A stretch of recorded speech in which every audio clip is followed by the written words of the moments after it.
It will be out of recess. I call the Senate to order. I recognize Senator Birdsell for a motion. Thank you, Madam President. I move that the Senate adjourn from the late session. All in favor say aye. Aye. All opposed say no. The ayes have it. The motion to adjourn, it passes. We are now in the early session. The Senate will be attentive to our chaplain, the Reverend Mark Warren.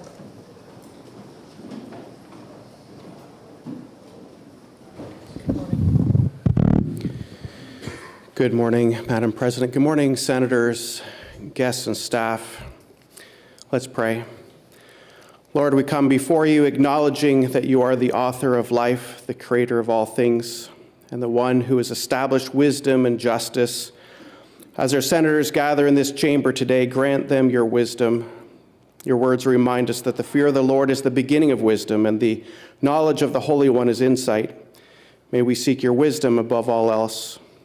Lord, in an age of shifting values, help us to return to your design where life can flourish, where there's confusion, bring clarity, where there's division, bring unity. Guide our senators to craft laws that uphold the dignity of every person and align with the truth that you have written into creation. May our senators govern with compassion and courage, seeking justice, truth, and mercy. In your holy name we pray. Amen. Senator Ward will lead us in the Pledge of Allegiance. I pledge allegiance to the flag of the United States of America and to the republic for which it stands, one nation, under God, indivisible, with liberty and justice for all. Senator Innis is excused for the day. Next, we have the introduction of guests. Senator Pearl, would you like to introduce your guest? Well, good morning, colleagues. Today, I have the great honor of having Lydia Wells as my guest here today. She's going to be our Senate page. Most of you know her mom. She works in OLS. She is in the gallery. There she is.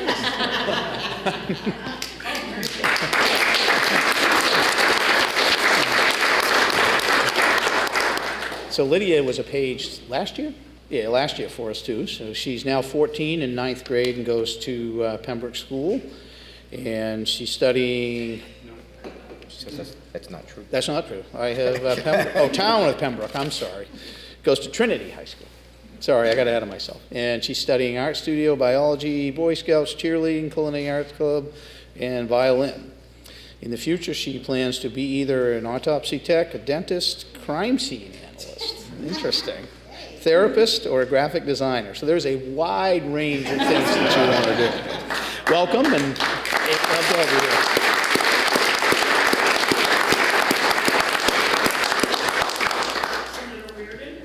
Thank you. If I could ask both Ivory and Huxley to come up front. Will you not? Yeah. Do you want to do that? We, okay. Yeah, okay. Oh, she didn't want to come.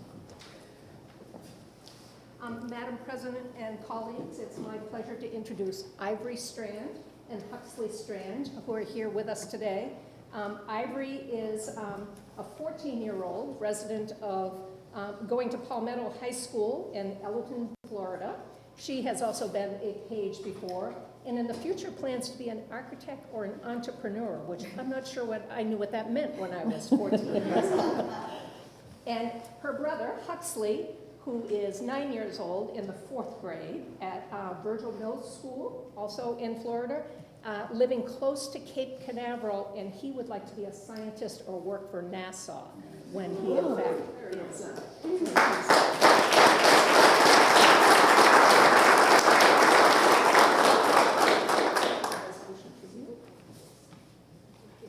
Thank you very much. Senator Pearl? I also come up. I still come up. I also have a resolution for Lydia. I'm actually going to read this so you all know what they say. It says, this is presented to Lydia Wells by the Senate of the State of New Hampshire. This is to acknowledge your visit to the New Hampshire Senate and to express the hope that your interest in the affairs of government will continue. Only through the patriotic participation of good citizens can the fundamental freedoms of America be preserved. I somehow think you will continue to be involved in the political process. I just got this idea in your mind, so congratulations.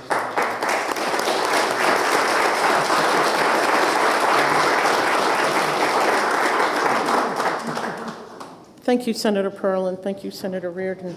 Are there any further introduction of guests? Senator Sullivan. Thank you, Madam President. It's my pleasure to introduce the students of Holy Family Academy from Manchester, some of them. They're escorted today by their principal, Mr. Mark Gillis.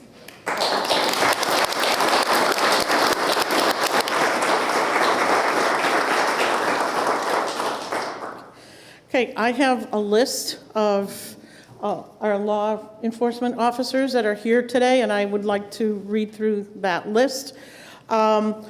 Chief Tad Dion from the Hudson PD, Chief Kim Bernard. Let's wait until we get through the list because there's a long list. Chief Kim Bernard from the Londonderry Police Department, Rockingham County Sheriff Chuck Macias, and Chief David Goldstein, who served the town of Franklin, but retired. He is a citizen of Auburn, and I understand that he might work part-time for Rockingham County as well. Next, as Senator Tim Lang's guest, we have Sheriff Bill Wright from Belknap County. Senator Long. We have Chief Deputy Gary Fisher from the Hillsborough County. We have Sheriff Brian Newcomb and Captain Dan Conley from Goffstown, who is a guest of Senator Murphy. From Senator Reardon, we have Chief Brian Osgood, and we have Major Chad Lavoie, and from Senator Abbas's district, Chief Tim Crowley from Atkinson. I think I have everyone, but please welcome to the Senate chamber. We appreciate you being here.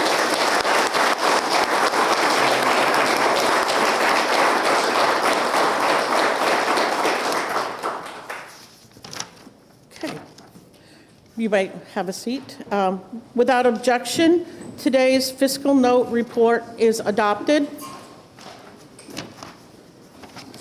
We have a bill being removed. We have a couple bills coming off the consent calendar. Senate Bill 74 from the Committee on Finance, removed by Senator Pearl. And we have House Bill 592 from Judiciary, removed by Senator Abbas. Senator Birdsell moves that the consent calendar with the relevant amendments as printed in the day's calendar be adopted, and that all such bills found ought to pass be ordered to third reading. All in favor say aye. Aye. All opposed say no. The ayes have it. The consent calendar is adopted. Okay. What happened? Okay, where's that one? Okay, sorry. I skipped a page. Without objection, the following bill is special ordered to the beginning of the regular calendar from the Judiciary Committee, House Bill 592.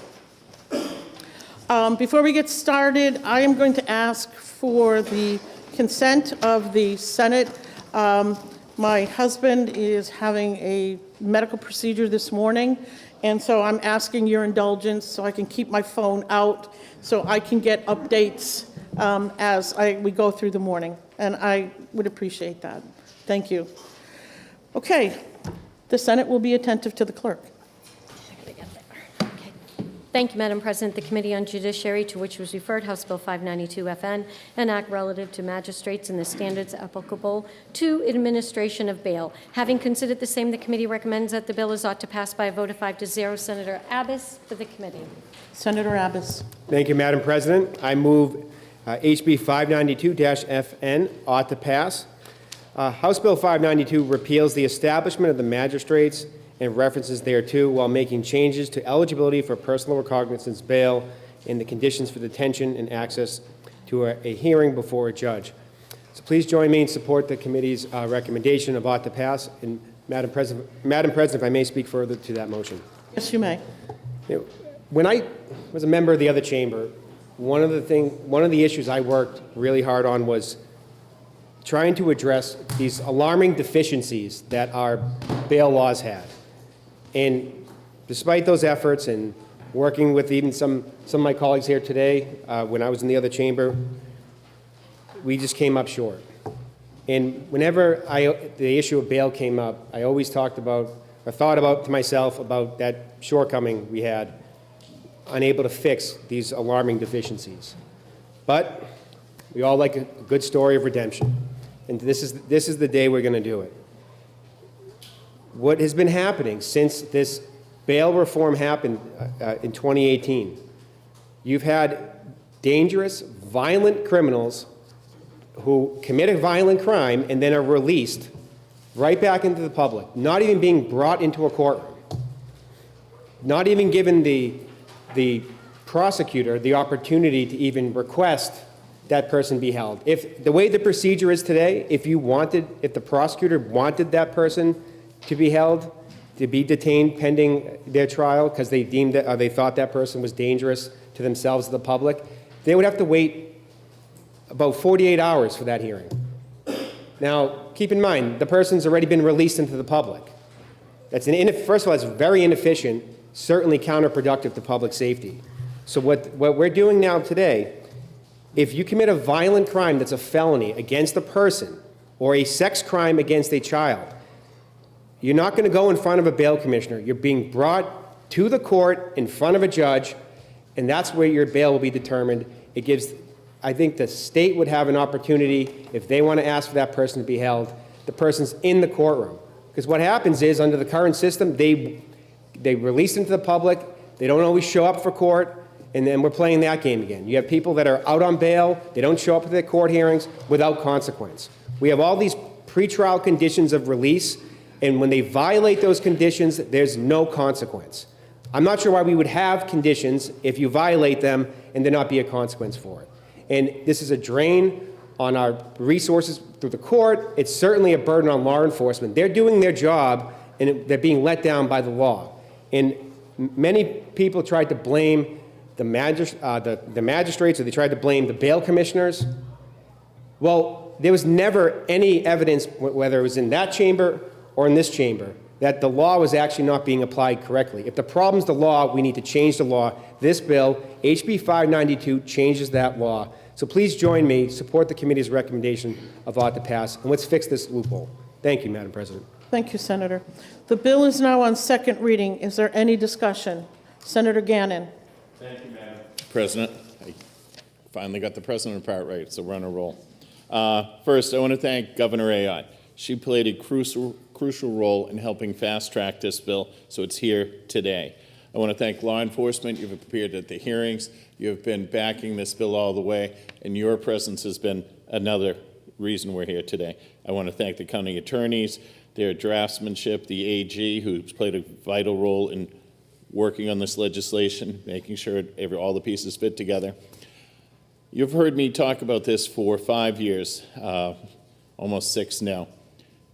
And I knew there was a flaw in the bail system, we all did, and we couldn't put it together. But that was leaving violent and repeat offenders back on the street, even when they were a threat to the public. Today, we finally can shut the revolving door. If someone is arrested for a violent crime, a judge should determine if bail is appropriate. If someone has violated their bail conditions in the past, they should have to convince a judge why they should be trusted this time. Let's keep New Hampshire the safest place to live, work, and raise a family. Let's finally fix this today and get it on the governor's desk. Thank you, Madam President. Thank you, Senator. The bill is on second reading. Is there any further discussion? Senator Altschiller. Thank you, Madam President. Thank you, Madam President. I rise in support of the ought to pass motion on House Bill 592. It's important to recognize that 592 does not erase the work that we did in 2018, or some of us who are here that worked on this in 2018. We worked incredibly hard on that. Judges are still supposed to consider financial situations of someone that they are going to release pre-trial when setting bail. This new bill is really about what supporters say is stopping people from getting out on bail, personal recognizance bail, who subsequently go on to continue committing crimes and continue being released despite threats to public safety. While we Democrats would have preferred a compromise that provided more time to develop and support the magistrate system, it is clear that there was never any appetite for that. We know that this bill puts a larger pressure back onto the courts and our county jails with no funding attached. That is a concern that was brought up during the hearing by 2 of our county jail superintendents. We spent a great deal of time on this in committee, and we know that this is another downshift of costs from the state to our counties, supported only by our property taxes. The Finance Committee should absolutely be evaluating the fiscal note from the judicial branch and make an appropriation to ensure the success of this new version of the bail system. The fiscal note says the judicial branch asserts that this bill would eliminate statutory references to the magistrate position, which currently costs about $480,000 a year in salary and benefits for the 3 positions. This change will increase, so this bill will increase the number of bail commissioner fees required and necessitate judges to cover hearings during regular court hours that magistrates would have otherwise seen. A judge's salary and benefits are twice those of a magistrate. With 3 magistrates being hired, trained, and starting their 5-year terms, just this past January 2025, the judicial branch recommends that if the legislature intends to eliminate the magistrate position, it should be phased out at the end of the current magistrate's 5-year term. Although the overall impact of these changes is uncertain and may potentially lead to cost savings, it is possible that the cost for the judicial branch could exceed $100,000. That's from the judiciary in the fiscal note. But I want you to hear me when I say we heard from our local police chiefs and county law enforcement. They told us their challenges and we listened. We listened and are taking action, like when we listened to law enforcement when they told us the actions we took to harm their relationships with the immigrant community. And we listened when municipalities say we need help with retirement costs. Now, like then, we are listening to law enforcement. We have already adopted the FN report for the fiscal note. Senator? Thank you for the clarification. It's still, my speech says that we shouldn't have done that, and why. So, and also we're done with that part of the speech, so. Excuse me, but Yes. if you had an objection to the fiscal note being waived on this bill, the correct time to have brought that up was when we had that issue in front of us. So the bill has been, the fiscal note of the bill has been waived. So you are speaking to something that we've already voted on and passed. So I'm going to ask you please not to make references to that. Thank you. Law enforcement told us their challenges and we listened. And we listened, taking action, and they told us actions that we took harm their relationships with the immigrant community. We listened. When municipalities needed help with retirement costs, we are listening. Now, like then, we are listening to law enforcement and taking action to support public safety. For those reasons, Madam President, some of our caucus, I want to reiterate, some of our caucus were part of the 2018 bail reform discussions, and at that time, we insisted that a person charged with a violation of a protective order issued for stalking or domestic violence be detained without bail pending arraignment. That stays. We're happy about that.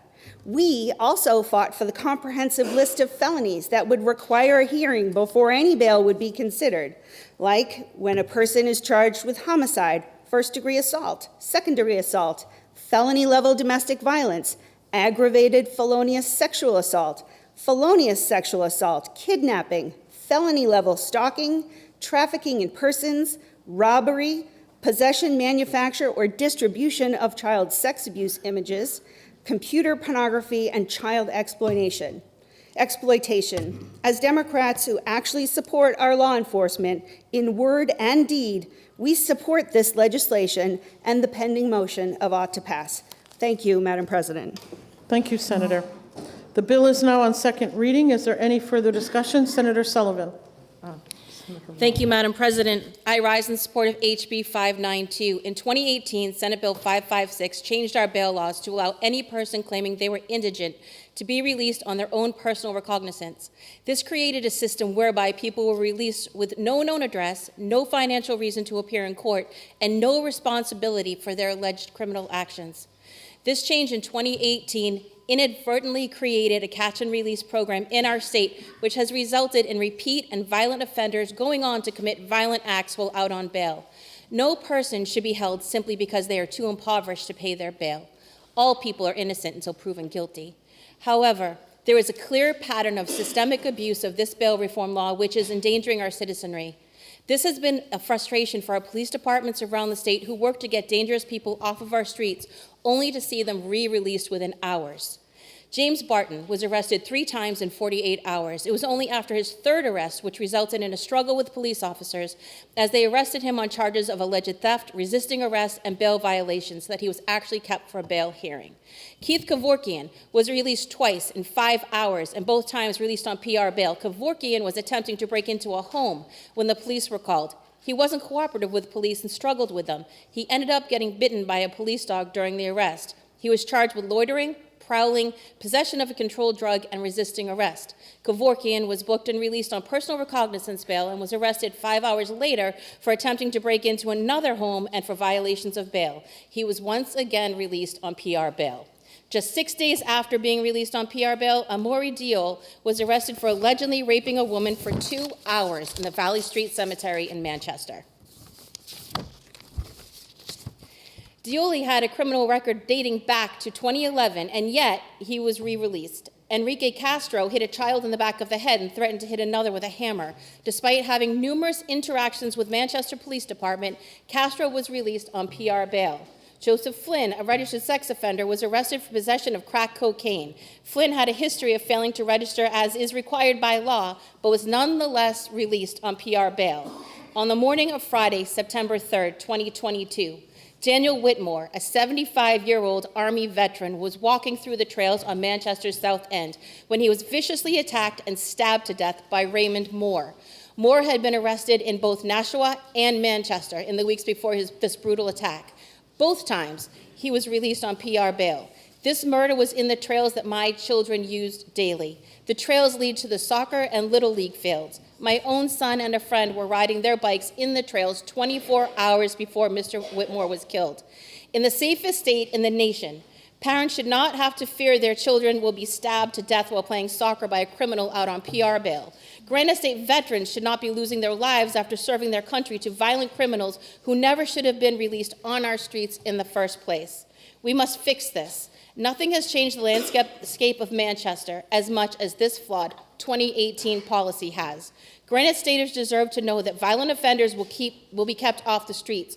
Law enforcement needs to know that we have their backs and will stop this dangerous revolving door. Parents deserve the peace of mind that the trails leading to parks and ball fields are safe, and the family of Daniel Whitmore deserves to know that we will not allow another innocent man to be murdered by someone who never should have been released on PR bail.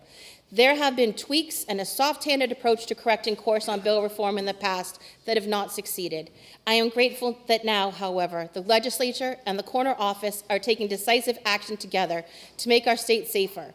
I want to thank everyone who has invested their time and energy into bringing HB 592 this far, and I respectfully urge my colleagues to vote ought to pass. Thank you. Thank you, Senator. We're going to, Senator Long, before we have you speak, we have some guests up in the gallery. Senator Perkins-Coca, would you like to introduce your guests? Thank you, Madam President. I would like to proudly introduce our 4th graders from New Franklin School in Portsmouth, New Hampshire.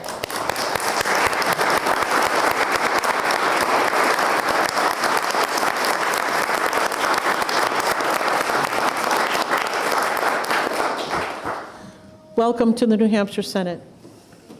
Okay, we are currently debating House Bill 592, and I recognize Senator Long. President, I rise in support of House Bill 592, and I concur with my colleague from District 23 on the 6 years that we've been fighting this. In June of 2019, former Governor Sununu made an executive order realizing the unintended consequences that we had with bail reform. And through those years, there was a term where both bodies couldn't agree in a committee of conference on how to adjust this. So for 6 years, I've been concerned about this, and I'm happy to see, and hopefully, that House Bill 592 will do what it's all intended to do. Thank you, Madam President. Thank you, Senator. The bill is now on second reading. Is there any further discussion? To speak for a second time, Senator Gannon. Very brief, since it's the second time. I just want to bring up a few things that were alluded to by my good friend from 24 and things that were said in committee. The police chiefs have talked to me since then, and they just wanted to be clear to the public that in the past and in the future, if someone who is suicidal is a danger not only to themselves, but to the community, and they have been aware of this and taken care of it. They bring someone for observation to a local hospital. They have observations in many of the prisons and police systems. And so we haven't been just dumping people in a prison cell. So it's no added cost. We've already been doing this work. So even though I'm not dealing with the fiscal nut, I did want to it had been alluded that there were added costs. There aren't. This has already been taken care of. We have psychiatrists who come to the prisons. No one's getting left unaddressed in the prisons. It will not add a cost. And the police have been doing a great job taking care of this situation. Thank you. Thank you, Senator. The bill is now on second reading. Is there any further discussion? Okay, a roll call has been requested by Senator Lang, seconded by Senator Birdsell. The question is on the adoption of the committee recommendation of what to pass on House Bill 592. The clerk will call the roll. Senator Rochefort. Yes. Senator Lang. Yes. Senator McConkey. Yes. Senator Waters. Yes. Senator Prentice. Yes. Senator Gray. Yes. Senator Innis is excused. Senator Ward. Yes. Senator Ricciardi. Yes. Senator Fenton. Yes. Senator McGue. Yes. Senator Avard. Yes. Senator Rosenwald. Yes. Senator Reardon. Senator Murphy. Yes. Senator Pearl. Yes. Senator Sullivan. Yes. Senator Birdsell. Yes. Senator Long. Yes. Senator Perkins Quokka. Yes. Senator Abbas. Yes. Senator Gannon. Yes. Senator Altschiller. Yes. And Senator Carson. Yes. House Bill 592 passes with a vote of 23-0. The ayes have it. The motion to pass is adopted, and the bill is ordered to third reading. I recognize Senator Birdsell. Thank you, Madam President. I move that House Bill 592 FN, having been ordered to third reading, be by this resolution read a third time, all titles be the same as adopted, and be ordered by the Senate to be passed at the present time in the early session. Thank you, Madam President. Are you ready for the question? All in favor say aye. Aye. All opposed, no. The ayes have it, and the bill is ordered, so ordered. Okay. The Senate will be attentive to the clerk. Thank you, Madam President. The Committee on Commerce, to which was referred Senate Bill 84FN, an act relative to zoning procedures concerning residential housing. Having considered the same, the committee recommends that the bill is ought to pass with an amendment by a vote of 5-1. Senator Murphy for the committee. Senator Murphy. Thank you, Madam President. I move Senate Bill 84 all to pass with amendment. I intend to save the majority of my comments for after the amendments are dealt with, but for now I'll say that the underlying bill prohibits towns from requiring more than a half acre per lot in areas served by water and public sewer, or more than an acre per lot in areas served by public water only. Finally, the bill would tell towns that a majority of their residentially zoned land must allow for houses to be built on lots of 1.5 acres or less, as long as requirements are met for septic and well. There is a floor amendment about to come to take us to 2 acres instead of 1.5. The committee amendment pushes out the effective date of the bill to 2026 to give towns the time they need to alter their zoning ordinances to comply. Please support the committee amendment. Thank you, Madam President. Thank you, Senator. The bill is now on second reading. The first order of business is the committee amendment. Is there any discussion on the committee amendment? Okay. Seeing none, the question is on the adoption of the committee amendment. Are you ready for the question? All in favor say aye. Aye. All opposed, no. The ayes have it, and the committee amendment is adopted. The bill is now on second reading. Is there any further discussion or floor amendment? And I recognize Senator Waters to introduce floor amendment 1151S. Thank you, Madam President. Colleagues, I wanted to start by commending the work of the senator from District 16, and also, you know, we have our housing champions, many of us among here, and I really appreciate the opportunity to work with Senator from District 16 on this bill. And so what you see before you in Amendment 1151 S, as was mentioned by the senator from District 16, going to 2 acres on line 5, which is in accordance with what we heard from a lot of municipalities, especially the towns, seems to be a reasonable request. And then a clarification in Section 6, which had preserved the DES regulation, and they were not superseded by this bill in terms of septic and well regulations, and then adding the phrase "or municipal wetlands and septic regulations," which very reasonably the local folks know best, might on a case-by-case basis mean you need a little larger lot because of slopes or wetlands for a safe septic system to be installed. So I think we've heard from the towns, and I think these are reasonable items in this amendment to make this bill really work for our municipalities. Thank you, Madam President. Thank you, Senator Waters. Is there any further discussion on floor amendment 1151S? Senator Murphy. Thank you, Madam President. I waited 3 years to make this comment for this exact set of circumstances. While the amendment offered by the senator from District 4 waters down the underlying bill, it is still a big improvement, and I ask you to support the amendment. Thank you. Thank you. Is there any further discussion on floor amendment 1151? Okay. Seeing none, are you ready for the question? All in favor of the floor amendment say aye. Aye. All opposed say no. The ayes have it. The floor amendment is adopted. The bill is still on second reading and open for further discussion. Senator Ricciardi, you'd like to introduce floor amendment, I believe it's 1067, and you may introduce and speak. Okay. Thank you, Madam President. This amendment would essentially have a 2-year wait for the bill to go into effect because all of the towns are on different calendars. This would give them the opportunity to put warrant articles on their ballot and let the voters decide what's best for their towns.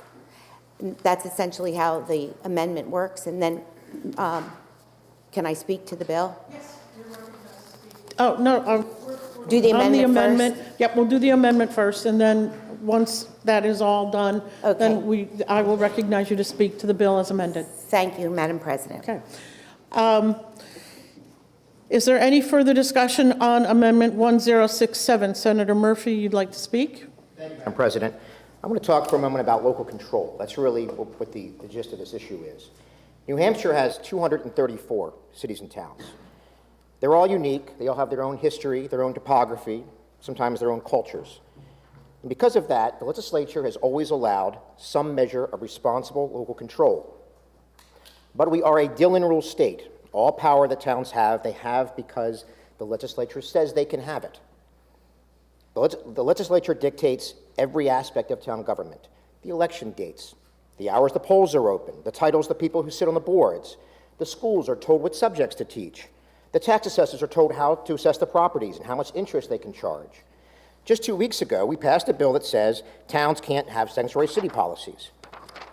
When towns act in a way that tramples on the rights of individual citizens or in a way that negatively impacts the state as a whole, the legislature has a long history of stepping in and putting guardrails on that local control. When Peterborough tried to ban gun ranges, The legislature stopped them from doing that. When Portsmouth tried to ban plastic bags, the legislature stopped them from doing that. Towns have never been able to do anything. The role of the state is to balance local control with the rights of the citizens and the needs of the state, and that's what the underlying bill does.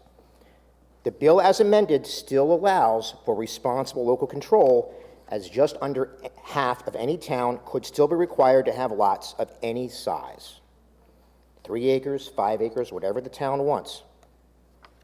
At 2 acres, 176 of our 234 towns are already at compliance with the bill and won't need to touch their zoning ordinance.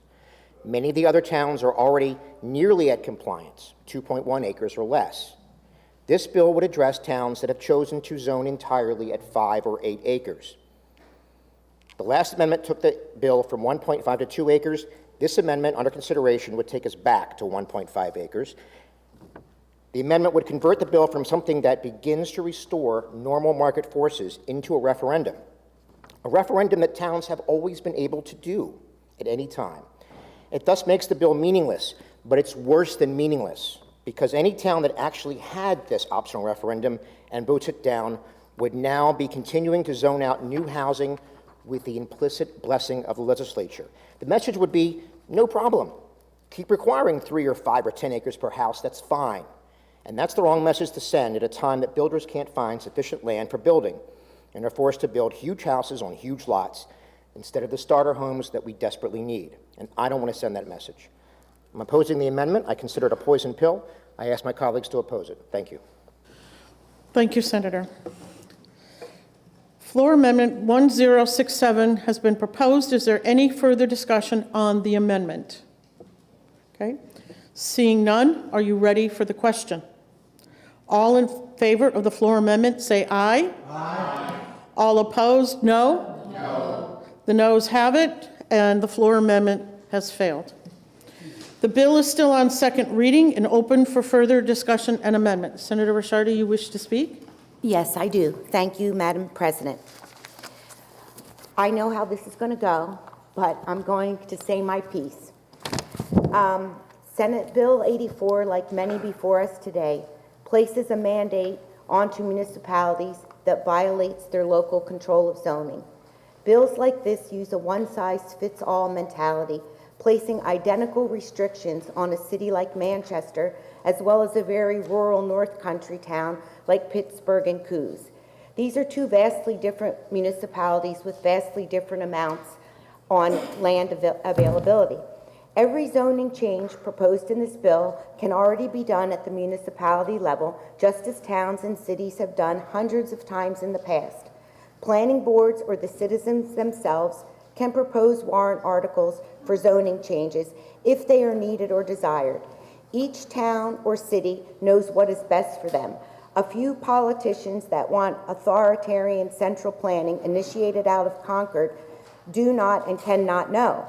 Before we bulldoze local controlling right out of zoning regulation, have the sponsors of the bill used their town's or city's current process to propose their desired changes? If not, why not? It's up to the citizens of each municipality to make their own zoning decisions, those that are best fit for their individual municipalities. Forcing mandates from the state onto municipalities is no different than if the federal government plays zoning regulations and laws onto our state or any of our state's political subdivisions. We would push back strongly against any federal imposition of zoning regulations, and rightly so. We want control of our state, not to be told what to do by the feds. The same goes for our municipalities. Don't tell them what to do. They can run themselves the way they wish to be run, and that success or fail is based on their local decisions. Mandates will pass the burden to the taxpayer, period. Consider this: in 2024, home sales plummeted to their lowest level in nearly 30 years due to persistently high mortgage rates. In December alone, home delistings soared by 64% compared to the previous year, reaching 73,000, the highest level since 2015, according to CoreLogic.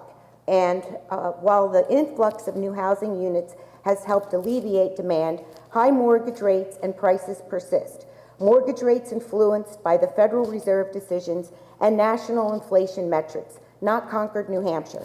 While I have supported the vast majority of housing bills, I cannot endorse this particular bill. It is not an option, it's a mandate. It is a one-size-fits-all approach, ignoring the unique needs of our community. Housing policies must be considered as a package, not in isolation. Parking, ADUs, water, and sewer are all part of a larger discussion. Thanks to the wonderful enabling legislation and programs like Invest New Hampshire and the Housing Champions Initiative, thousands of housing units will come online in the years ahead.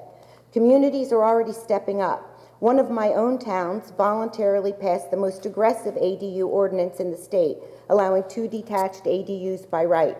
Other towns have reduced parking requirements or adopted innovative formulas, such as requiring only 0.75 parking spaces per unit for eligible multi-unit subdivisions. Towns are expanding water infrastructure that has real costs, as does building roads, maintaining bridges, and funding transfer station costs, all paid through local taxation. In looking at our tax system so heavily reliant on local property tax, passage of this bill would result in a property tax increase for anyone with land that could be subdivided, as it would immediately be assessed value to their property. Has this been considered? The number one complaint I hear from constituents is how high their property taxes are. This will do nothing to alleviate tax burden, and just the opposite, create mandating tax increases, forcing people to subdivide so they can afford to stay in their homes. More homes equal more municipal services as the cycle continues. This bill has technical issues. This bill also seems to be in conflict with existing laws such as RSA 674-17, which outlines the purpose of zoning ordinances, including reducing congestion, promoting health and safety, and preventing overcrowding. It undermines the master plan process, a cornerstone of local land use. Communities invest countless hours and resources into developing these plans, which reflect their unique visions for growth and development. Are we simply overriding this process through mandates? Imagine your home surrounded by neighbors subdividing their lots. How would you feel about your property rights? They will be compromised. What about the strain on septic systems, parking? These are real concerns that deserve thoughtful solutions. A septic designer and wetland scientist who is very much a big proponent of housing, workforce housing, and affordable housing, wrote how bad this will be for the septic and how it violates health and safety welfare. And this is a big proponent of housing, but not this bill. Adapting zoning ordinances costs municipalities tens of thousands of dollars, costs that are not addressed in this bill. And while it's true that many Granite Staters struggle to afford homes, this bill does not mandate affordable housing. Instead, it risks increasing municipal budget and taxes by requiring more police, fire, and other services. We must also consider practical details like continuous frontage requirements, soil conditions, slopes, and wetlands. The lack of attention to these factors will lead to inconsistent rules and costly lawsuits. New Hampshire's strength lies in its diversity. No two communities are alike, and that's why we call this state home. One-size-fits-all mandates are unworkable. Instead, let's find compromises that respect local control and address the housing crisis thoughtfully. I support efforts to enhance housing availability and housing affordability in New Hampshire. However, this specific bill is not likely to accomplish either of those objectives. It proposes constructing houses on smaller lots, which will inevitably lead to increases in property tax due to further lot subdivisions, and do nothing to lower the cost of housing. The residents of New Hampshire have voiced that they do not want this. They want local control. They don't want to mass up New Hampshire. I urge you to join me in voting with the preferences of the constituents we represent and vote against this bill. Thank you, Madam President. Thank you, Senator. We are on the bill is still open, on second reading and open for further discussion and amendment. Senator Murphy is recognized to speak. Thank you, Madam President. Madam President, there's a dire housing shortage in our state. Housing prices are set by supply and demand. as are all prices. The median New Hampshire home in 1998 cost $127,000. Adjusted for inflation, that would be a little under $250,000. But the median home price is now $540,000. It's up 59% in 4 years. We have the 9th highest median house price in the country. Our employers can't find enough workers because the workers can't find houses here. We have the 2nd highest median age in the country because young people need to leave. They can't find starter homes. The 3-bedroom, 2-bath, 1,500 square foot starter home that young families need to buy do not exist because they're being regulated out of existence. Those young families are moving to where they can afford to find a higher quality of life and begin to build wealth through real estate. Property taxes. We heard about property taxes. Yes, they continue to rise for many reasons, but one of those reasons is that development, which generates tax revenue, has been stifled.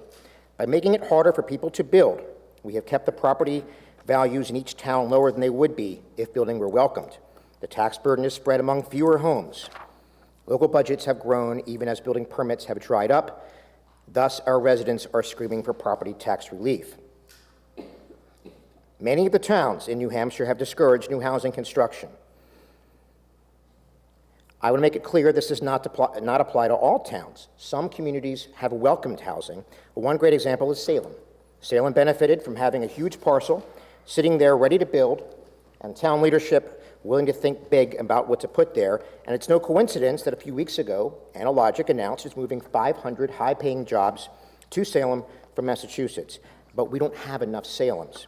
Some communities, in southern New Hampshire especially, have used every trick they can come up with to discourage building. Every single inspection, every permit, every hearing, every redraft, every appeal, every impact fee, every meeting, every single delay and every single penny a builder needs to put towards a project must be recouped through the sale of the property. If the process of getting permits stretches on for months or years, if the planning board sends the project back for edits again and again, if the builder needs to hire a lawyer to fight an unfair denial, if the town demands granite curbs and impact fees, those costs add up until the project no longer pencils out or it requires $1 million house to pencil out. And that's why we are where we are. Of all the costs stopping builders from building the single-family houses we need, and there are many, the single biggest, in my opinion, is the unreasonably large lot size minimums. These lot size requirements were put in place initially to ensure that lot soils have the ability to absorb effluents and produce enough clean well water. But they have become the single biggest tool in the planner's toolbox to force builders to build larger houses. Suppose a builder has 10 acres in a community that allows homes on 5 acres or more. He's got money tied up in the land purchase. Now he has to invest in the roads and utilities. If that builder were allowed to build on 2-acre lots, he can fit 5 homes instead of 2. Suddenly, with those 5 homes, he can build smaller, more cost-effective houses. He can order his materials and arrange his subcontractors so they can work efficiently. The cost of the road and other site work is split 5 ways instead of 2. That savings is passed on to the end buyer. For the builder to make any profit on 5 acres and a house, those are going to be very big, expensive houses.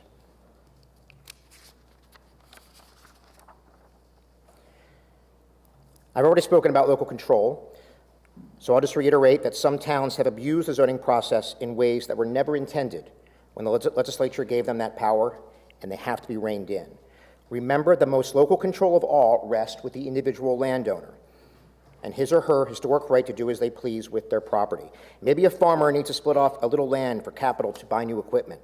Maybe an elderly couple needs to subdivide and sell off a few acres to get the money they need to stay in their home. Maybe someone wants to subdivide his 6 acres to build a house for his daughter's new family. Should we allow towns to tell all those people no? You may hear this is a mandate.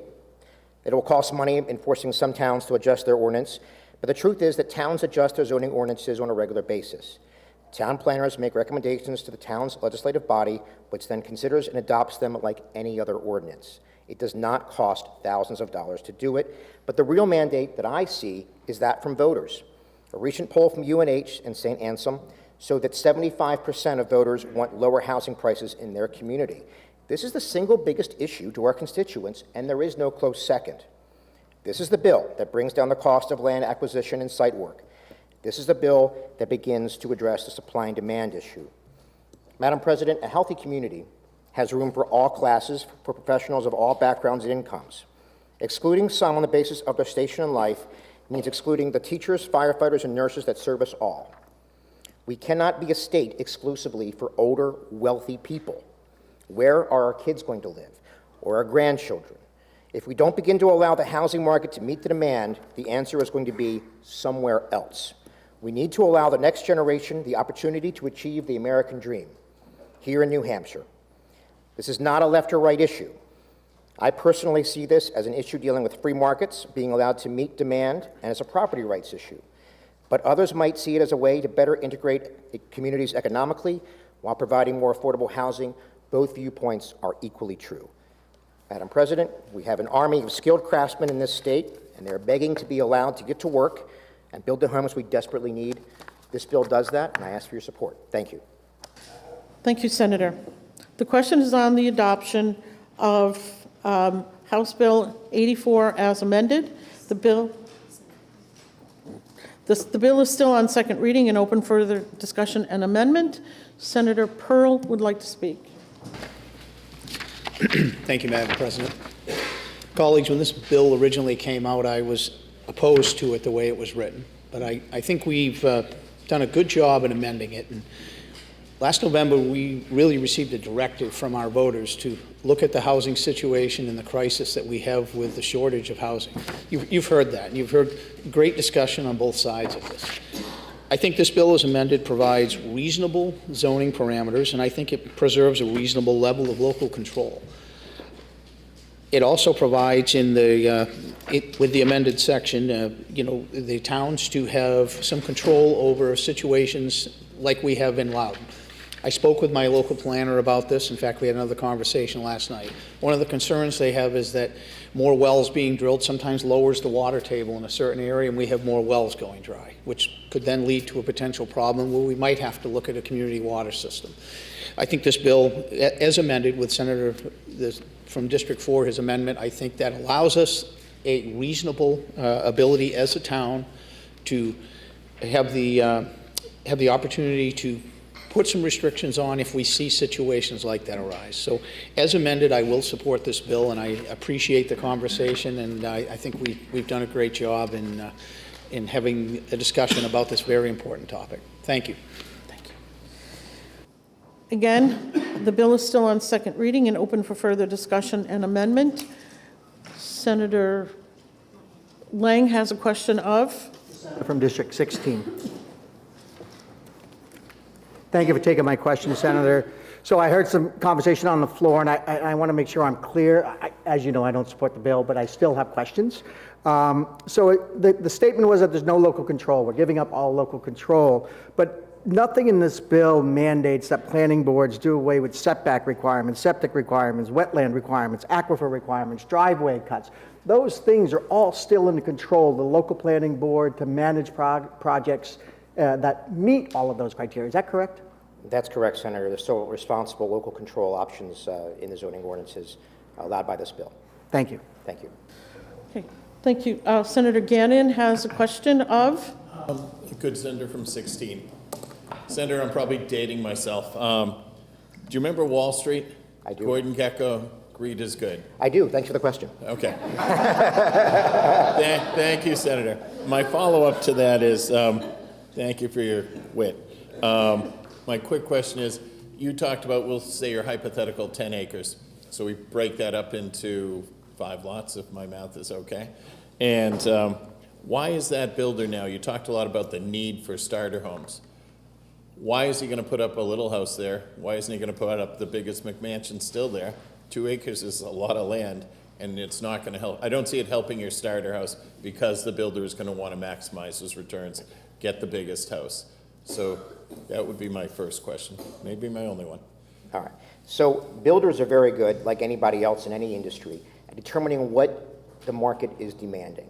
The market right now is demanding those smaller and medium-sized houses.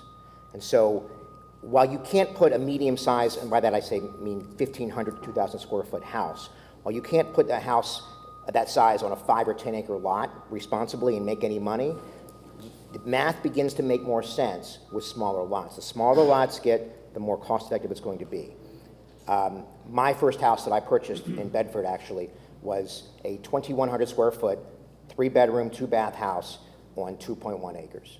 So, and that was way back in, 2010. That was my first New Hampshire house, and I paid, I think, $289 for it. So, anyway, I hope I answered your question. Thank you, Senator. Thank you. Okay, Senator Birdsall has a question of? Senator from District 16. You might as well just stand up. Sorry.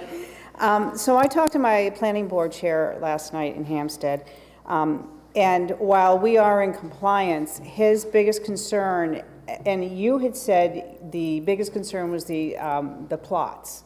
His biggest concern on building is the inaccessibility to the supplies, and that's why most of the homes are costing so much.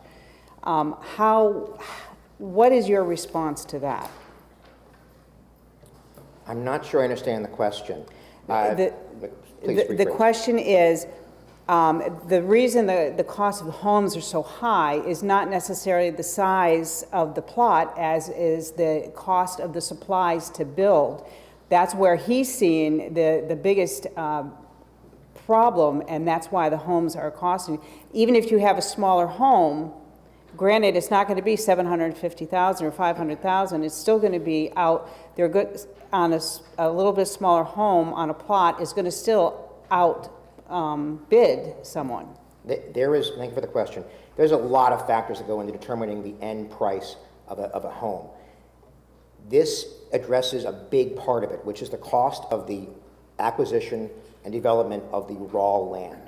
Buying the land, putting in the driveways and the road to get there, putting in the utilities, that all begins to make more sense with smaller lots to do smaller houses. But to your point, it is absolutely undeniable that building cost and the cost of building materials is up. And unfortunately, we as a state legislature, we don't do a lot to control that. We don't tax it, we can't cut taxes on it. That has to be sort of an international and federal situation. Thank you. Thank you. Okay, Senator Avard has a question of? Senator from District 2. Senator, on it, but he did not speak, Senator. He didn't talk? He did not speak. So right, is there someone else that you can ask your question of? Okay, 17. You don't want me to? You might be next. Thank you, Senator, for taking my question. Certainly. You said that, if I heard you correctly, that if this goes forward and there needs to be further restrictions, then the legislature would have to get involved again, wouldn't they? Well, thank you for the question. That isn't exactly what I said, but that is accurate. If there were more changes that needed to be made, the legislature would have to be involved in that conversation, and they can always have the ability to provide those parameters to the towns for what their zoning can look like. Follow up?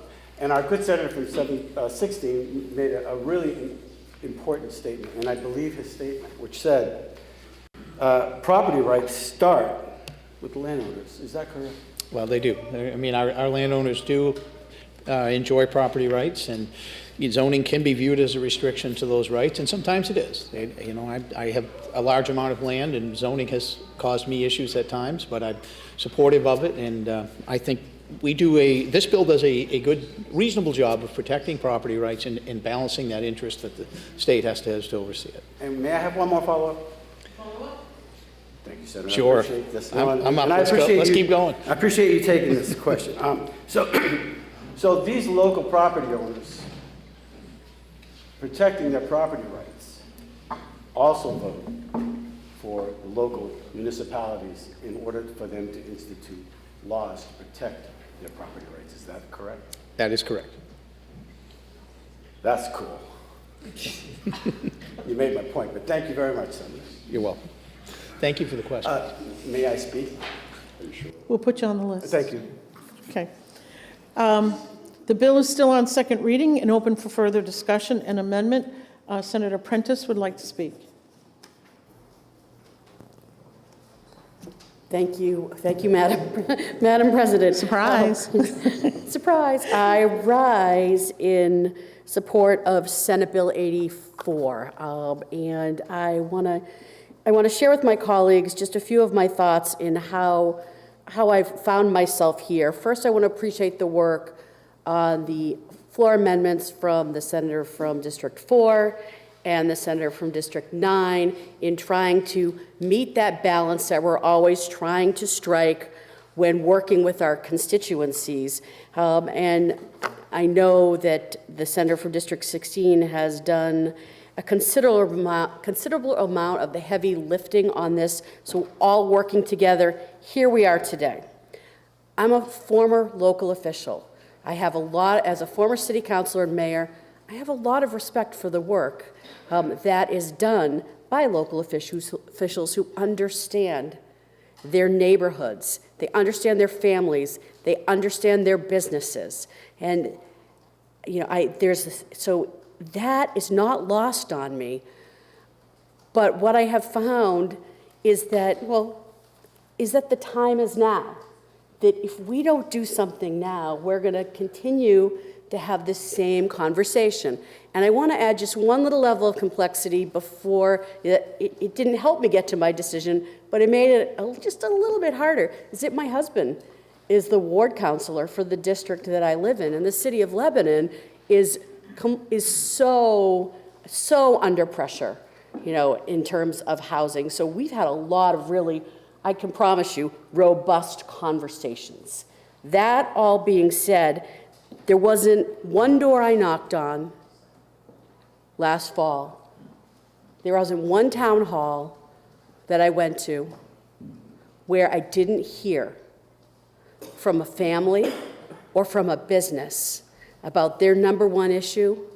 We've got to find places for people to live.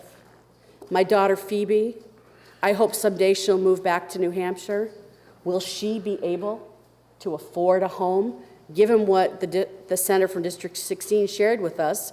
And it's what we already know and talk about at our house is the answer right now is no. This gets us there. It is hard to strike this balance. But I do feel the time is now. And the last thing I'll say is that the balance for me is that we have amended the lot size. The balance for me is this does not apply to every piece of property, because not just one of the, but a driving cost in all of this is infrastructure, is public water, is sewer. So if those lots are not prepared for that, they're not hooked up to that, then they're not in this discussion. And that is those two pieces, changing the lot size and managing the infrastructure, gets me to where I'm going in terms of supporting this. So I appreciate everyone's work. I've listened diligently to families and businesses, but I believe that the time is now to do this. So I am willing, as a former local official, to help move this ball. Thank you, Madam President, and my colleagues. Thank you, Senator. The bill is still on second reading and open for further discussion and amendment. Senator Perkins-Coker is recognized to speak. Thank you very much, Madam President. A lot of good stuff has been said on the floor, so I'm not going to repeat it. As many of you know, I've been a housing advocate for about 16 years now, so I've seen many permutations of what we're doing with local zoning, and I just want to make one point that hasn't been brought up today, which is lot sizes contribute directly to sprawl. And I think we all live in New Hampshire to make sure that we can preserve our beautiful outdoors. It's a bipartisan activity to make sure we're protecting our mountains and our forests and our trails. And so when we bring development into smaller lot sizes and we enable it to sort of what we call infill, we're actually protecting undeveloped land as well. And so I think Senator Prentice made a lot of good points about the balance in this bill. I think my colleague from District 5, my colleague from District 16 made some good points about how this can contribute to housing costs. But I do want to also remind that, while there are competing bodies of research, when we have more housing in our municipality, we win, because we have more young people, we have more multi-generational living, we expand our tax base, we have someone to shovel a driveway for a senior, we have someone to help bring in groceries, we have someone to watch the kids after school. Those generations are mixed, those incomes are mixed. it's the right path forward for New Hampshire to keep working on this issue together. So thank you for the work on this bill to my colleagues. Thank you, Senator. Senator Waters is recognized for a question. Senator from District 21, please. Thanks for taking my question. So would it be your understanding in this bill that if a municipality had certain areas that were served by water and sewer that had slightly larger lot sizes that are in this bill, that they would not be required to go back and redo those? That's right, Senator. In lines 17 and 18 of the bill, there's language here that essentially prevents this from creating non-conforming lots. And non-conforming lots can be an issue moving forward because, you know, they won't be subject to the same rules and regulations. It can create a barrier to development. So this is intended to apply to lots that are formed going forward and should address that issue. Thank you very much. Thank you, Madam President. Okay. Thank you. Before we resume, Senator Pearl, you have some guests to introduce. Thank you, Madam President. I'd like you all to join me in welcoming the students from the Pembroke Hill School. Good morning and welcome.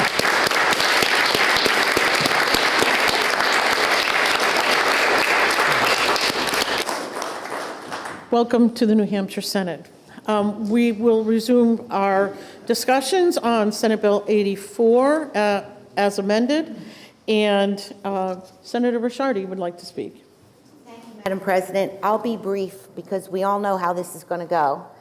But, you know, I fought a lot of wars in my time, and when I know that the outcome is losing, you don't just lay there and let yourself get shot. You fight with everything you have. And for the record, for the thousands of people that I heard from that asked me to please not support this bill, and for all of the good housing initiatives that we have done that I support, and support for housing, support for developers, realtors, and everything else, I still stand by that this is not the right way to go about it. And there's no fiscal note, and it is an unfunded mandate, essentially. And I'll leave you with one final thought, and then I'm not going to talk about this for the rest of my life. All right? So for all of you listening, I had your back, okay? Calvin Coolidge, y'all remember him, in 1925.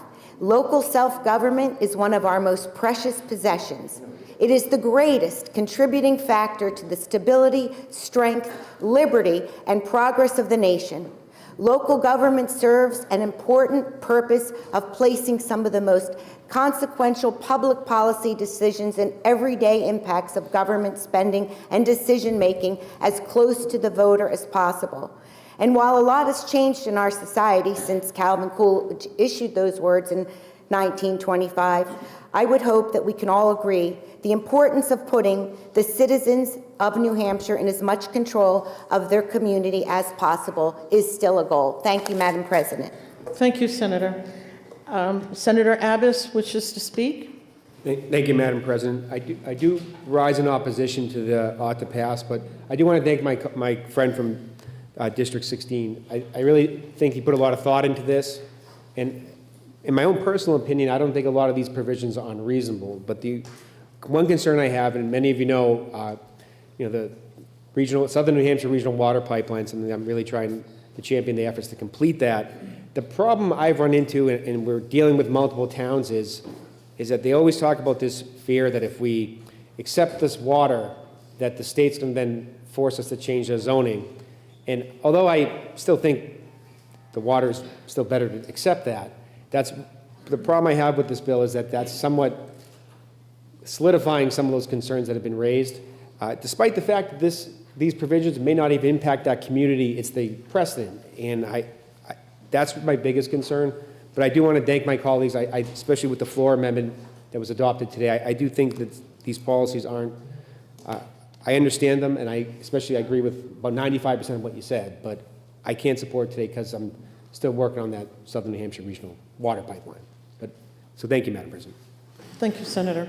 The bill is still on second reading and open for further discussion and amendment. Senator Avard is recognized to speak. Thank you, Madam President and colleagues. Really appreciate it. You know, I definitely am not in favor of this bill, and I think some of my constituents are apoplectic about this bill. The word precedent was just used. And although in some areas there might be a small change, half an acre, quarter of an acre, or something to that effect, that's this legislature. The next one, we don't know what they're going to want. But once they get the taste that we can micromanage what's going on in the towns, we set the precedents here. And I think that's one of the biggest worries that I have. And I've quoted this when there was a pipeline trying to go through New Hampshire not too long ago. And I made a statement saying that without property rights, liberty is just academic. I do believe in property rights, and I do believe that the property rights are protected by your local zoning. And if the state comes in and they start micromanaging what we're doing here, we don't know what the next legislature is going to do. I have served on planning boards. I have served on zoning boards. I have served as a city councilor. And one of the things that we fought years ago in Franklin was a property rights, and it had to do with septic. We lost, but it was a local control situation. So I'm worried that once the state starts doing this, we're going to have future problems. I know my senator, my good friend from Senate District 2, might be affected a lot more than me. I think he said 41% of his town's going to have to be rezoned. Yikes! 41%? Are their taxes going to go up? If you're on a fixed income, you're going to be forced to sell. Yikes. Slow down. I believe this sets a bad precedent. I am passionate about my love for Senator from District 16. You know I am. And partially to the guy next to you, 17, and of course, 15. I understand what passion is all about and your passion here. And I understand that there is a need in the state. But I think this is a poison pill to the state in the future. This sets a bad precedent. And I'm worried about it. I'm worried about District 2 and about all their people. But I know Ringe, New Ipswich, Mason, Greenville, Hollis, they're apoplectic. Uh-oh, what's happening to the beauty of our town? We're losing control. Just a little. But what happens next year and the year after that? Thank you, Madam President. Thank you, Senator. Senator Altschiller for an introduction of guests. Thank you, Madam President. Colleagues, I'd like to introduce you to the Hampton Girl Scouts, Troop 60204 and 63034. Welcome to the State House.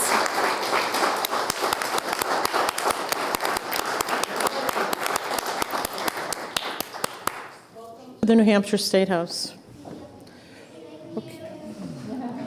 Okay. The bill is still on second reading and open for further discussion and amendment. Senator Lang is recognized to speak. Thank you, Madam President. I rise in opposition to this bill. I apologize, Senator from District 16. I said I wasn't going to speak, but I feel compelled to. I apologize. Character matters, right? The characters of our community matter. Our communities have made a choice about their character. Now, I applaud all of those towns that have chose to go to that would meet this criteria and do that. They've chosen to do that. But towns can make this choice. The whole point is that we have a zoning process. 25 people can put an amendment on a bill that change the zoning ordinance and let the town that manages their character, what they're like, what they want their town to be known for, let them make this choice on whether or not they want to lower the zoning requirements. I know that a lot of times we make laws because of bad actors, right? There are a large portion of people. I was a chair of a zoning board. I served on a zoning board for over a decade. My goal was always to get the yes. I want to negotiate with everybody, the landowners, the neighbors, if there was opposition, how can we get the yes? How can we move this forward? But we also know there are plenty of zoning boards out there that don't do that. And this bill is aimed at those zoning boards and planning boards, right, to force them into a position. And I just can't support that. Again, there's a famous politician who used to be in the State House that said some people were lucky enough to be born here and some people are smart enough to move here. I happen to be one of those people who was smart enough to move here. When I lived here as a child with my parents, and then I went off to college and moved to Alaska and went all over the place. But when I came back to raise my family and to do things, I came to New Hampshire because of the character. My parents lived in the hometown that I live in now, Samberton. And I came to visit them, and I fell in love with the character of that community, the agricultural roots of that community. And so when I chose to raise my children, I went to the community that I loved, that had the character. I live in a dead-end dirt road. I know all of my neighbors. I try not to pick on them so I can borrow my cup of sugar when I need to. But again, the character of the community is that we can do that. And that includes the makeup of the land and the makeup of the people. And so I guess, I look at this bill and my concern is, again, towns that want to do this can already do it.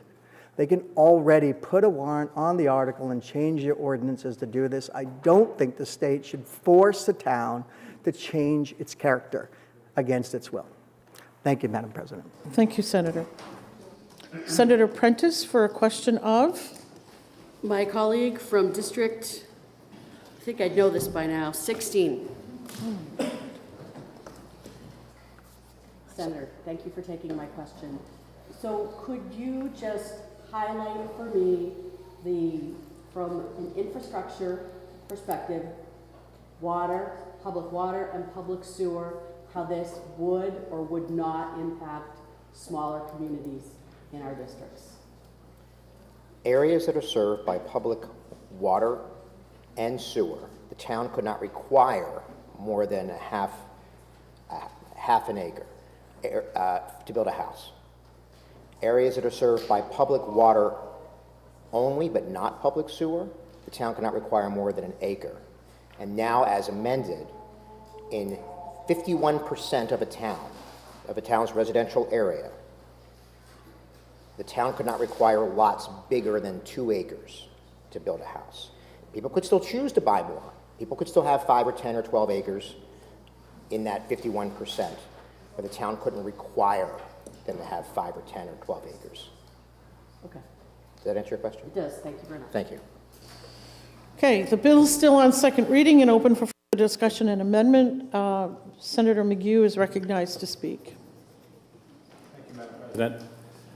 I rise as a co-sponsor to thank my good friend from Senator 16, my friend from District 4, for their fine work on this bill. And I rise in support and ask my colleagues to vote for this bill as amended to support the apoplectic renters that have faced multiple repeated rent increases year after year.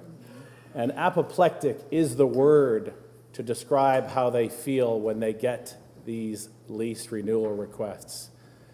And the way we solve this housing crisis, and it is a crisis, make no mistake, it's a crisis, when at the end of the year, you get one after another $500 rent increase.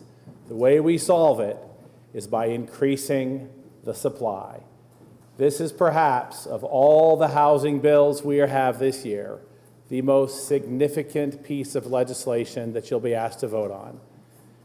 And with the incredible collaborative work of multiple senators, we're faced with a piece of legislation that will work to solve that crisis. This is the #1 issue in multiple polls that we've seen across our state. And I know there's some towns that are in compliance, and there's some towns that aren't. The 4 towns in my district happen to be in compliance. But still, it's the statewide supply that will help. That if we increase that supply, that will help bring housing costs down. And it's cutting costs, and the #1 cost that every single person faces is their housing costs. And we heard it across the state, day after day, door after door. And it's this piece of legislation that will make a profound impact in how our constituents pay their bills. Vote ought to pass as amended, and thanks again to the colleagues that worked on this legislation, my fellow co-sponsors, and the Senator from District 4 for bringing this amendment. Thank you. Thank you, Senator. Senator Gray would like to speak. Madam President, New Hampshire is not a home rule state. You need permission. We gave these towns permission to set zoning. And now, like Lucy with the football, we're trying to pull it back. Thank you. Thank you very much, Senator. Okay, the bill is still on second reading and open for further discussion and amendment. Okay, roll call has been moved, seconded by Senator McGue. The question is on the adoption of ought to pass as amended on Senate Bill 84. The clerk will call the roll. Senator Rochefort. No. Senator Lang. No. Senator McConkey. Yes. Senator Waters. Yes. Senator Prentice. Yes. Senator Gray. No. Senator Innis is excused. Senator Ward. No. Senator Ricciardi. No. Senator Fenton. Yes. Senator McGue. Yes. Senator Avard. No. Senator Rosenwald. Yes. Senator Reardon. Yes. Senator Murphy. Yes. Senator Pearl. Yes. Senator Sullivan. Yes. Senator Birdsell. No. Senator Long. Yes. Senator Perkins Quokka. Yes. Senator Abbas. No. Senator Gannon. No. Senator Altschiller. No. Senator Carson. Yes.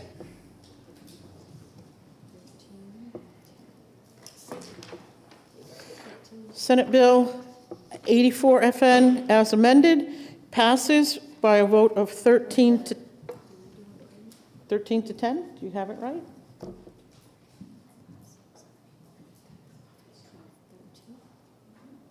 Don't forget we're missing. That gives you 23. Yeah. Okay. So Senate Bill, again, 84 as amended passes by a vote of 13 to 10. The ayes have it. The motion is adopted, and the bill is ordered to third reading. The Senate will be attentive to the clerk. Thank you, Madam President. The Committee on Commerce, to which was referred, Senate Bill 163, an act prohibiting local moratoria and limitations on building permits. Having considered the same, the committee recommends that the bill is ought to pass by a vote of 4 to 2. Senator Murphy for the committee. Senator Murphy. Thank you, Madam President. I promise a much shorter set of comments on this and all following bills. I move Senate Bill 163 ought to pass. This bill would prohibit municipalities from adopting new regulations that establish moratorium or limitations on building permits or approvals for subdivisions and site plans, and repeals existing authority for temporary moratoriums. Under existing statute, a few planning boards have blocked housing from being built despite zoning requirements being met. After the temporary moratorium period has passed, some municipalities continue to deny developments over concerns about traffic or wanting to preserve the rural character of the area.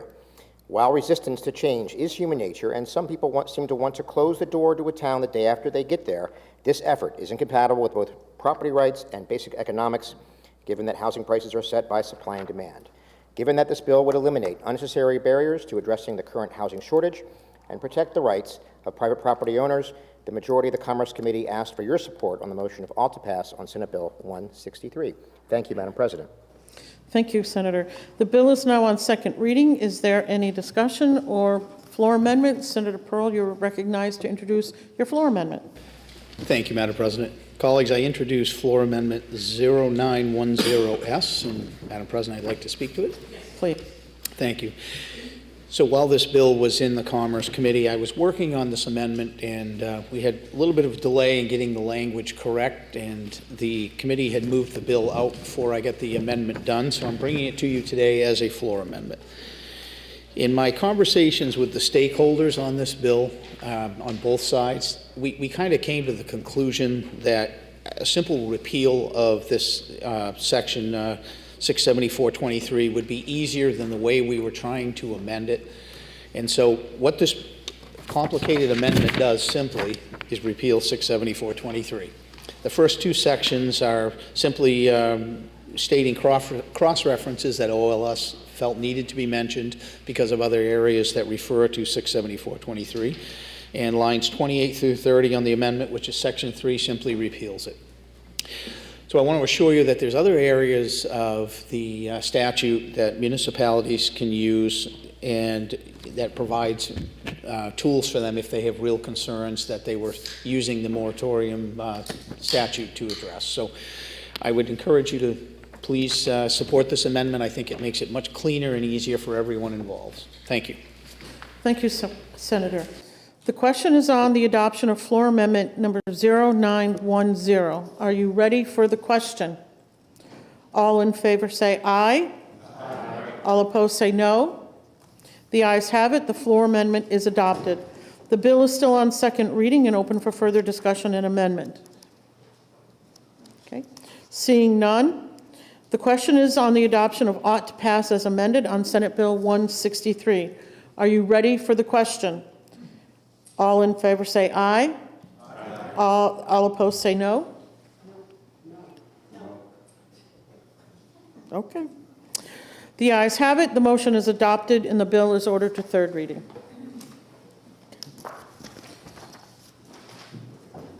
The Senate will be attentive to the clerk.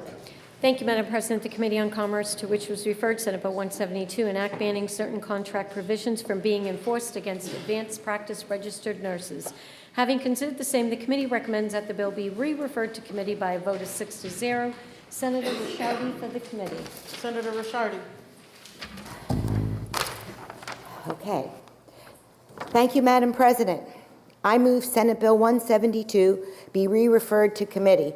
This bill would prohibit certain contract restrictions from being enforced against advanced practice registered nurses, also referred to as nurse practitioners. While the committee understood this would close the gap to ensure better mobility in the free market, concerns were raised on whether costs should be recouped by employers, especially if they have to pay for their employees' training or education. While the Commerce Committee recommend the motion of re-referring to committee on Senate Bill 172, I respectfully ask the body to overturn this motion so my colleague from Senate District 5 may offer a different motion. Thank you, Madam President. Thank you, Senator Ricciardi. So Senator Ricciardi is asking us to vote down the re-refer to committee recommendation so that Senator Prentice may offer a second motion. Senator Prentice. Thank you. Madam President, I would like to offer a motion of ought to pass for Senate Bill 172, and if it's appropriate, I'd like to be able to speak to my motion. Or you want? Okay, we have to vote down the re-refer, and then I will recognize you to speak.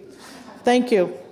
So what we have in front of us is to decide whether or not we want to stay with the re-refer motion that has been proposed by the committee or vote that down so another motion can be made. So, so again, if you vote yes, you're voting to uphold the re-refer. If you say no, you're saying no. Let's offer a different motion. So is everybody ready for the vote? All in favor say aye. All opposed say no. No. Okay, the motion, the bill is now on second reading. Is there any discussion? Senator Prentice is recognized for a floor amendment. Oh, she moves ought to pass. Sorry, getting a little ahead of myself. Good morning, Madam President. Good morning, Senator. I'd like to move ought to pass on Senate Bill 172, and forgive me for my exuberance getting ahead of me just a little bit earlier. May I speak to my motion? Very briefly, this bill would, I write myself all of these notes, but then I end up just saying what I need to say. So this bill would amend the Nurse Practice Act, which is RSA 326B45, to prohibit non-compete clauses or provisions for nurse practitioners. So let me tell you why that's important briefly. First of all, we have a primary care shortage in the state. In 5 years, You've heard me talk about this, and we continue to make policy to try to close that gap, but until it's closed, I'm going to continue to work on it. So our nurse practitioners, they are what I call traffic cops. They see patients, they provide primary care, and they make the referrals they need so they get the health care that they need. That's why this community is so important to us. But what we have is an inconsistency in current statute. So if you are a nurse practitioner, you have to carry 2 licenses. One is an RN and one is a nurse practitioner. As the law is written now, the non-compete, the prohibition of non-compete only applies to the nurses. It doesn't cover the nurse practitioners. We need to rectify and we basically need to close that gap and make it the same for both, giving them the clear legal protection that they need, removing any ambiguity that is currently within law. And I thank you all for the opportunity, not only to speak to this, but for your support in overturning the re-refer so I could offer an ought-to-pass motion. Thank you, Madam President. Thank you, Senator. The question is on the adoption recommendation of ought to pass on Senate Bill 172. Are you ready for the question? Okay. All in favor say aye. Aye. All opposed, no. The ayes have it. The motion of ought to pass is adopted, and the bill is ordered to third reading. Okay. The Senate will be attentive to the clerk. Thank you, Madam President. The Committee on Commerce, to which was referred Senate Bill 174, an act prohibiting planning boards from considering the number of bedrooms given unit or development has during the hearing and approval process. Having considered the same, the committee recommends that the bill is ought to pass by a vote of 4 to 2. Senator Murphy for the committee. Senator Murphy. Thank you, Madam President. I move Senate Bill 174 ought to pass. This bill would prohibit planning boards from differentiating based on the number of bedrooms in a residential development during the hearing and approval process. When discussing or approving projects, some planning boards have made clear they do not want 3 or 4 bedroom units, outwardly telling builders they were afraid of being forced to build new schools and denying permits on this basis until plans are revised to include units with less bedrooms. There has been no correlation found, however, between the number of units built and their impact on school districts, and in fact, school enrollment statewide has declined by 15% in the last 2 decades, even as our state's population has continued to rise. At the same time, in order to meet customers' wishes, builders and realtors have been forced to game the system, building rooms without closets and calling them a den or office or craft room, while assuring buyers or tenants that adding a wardrobe or a closet later is an easy fix.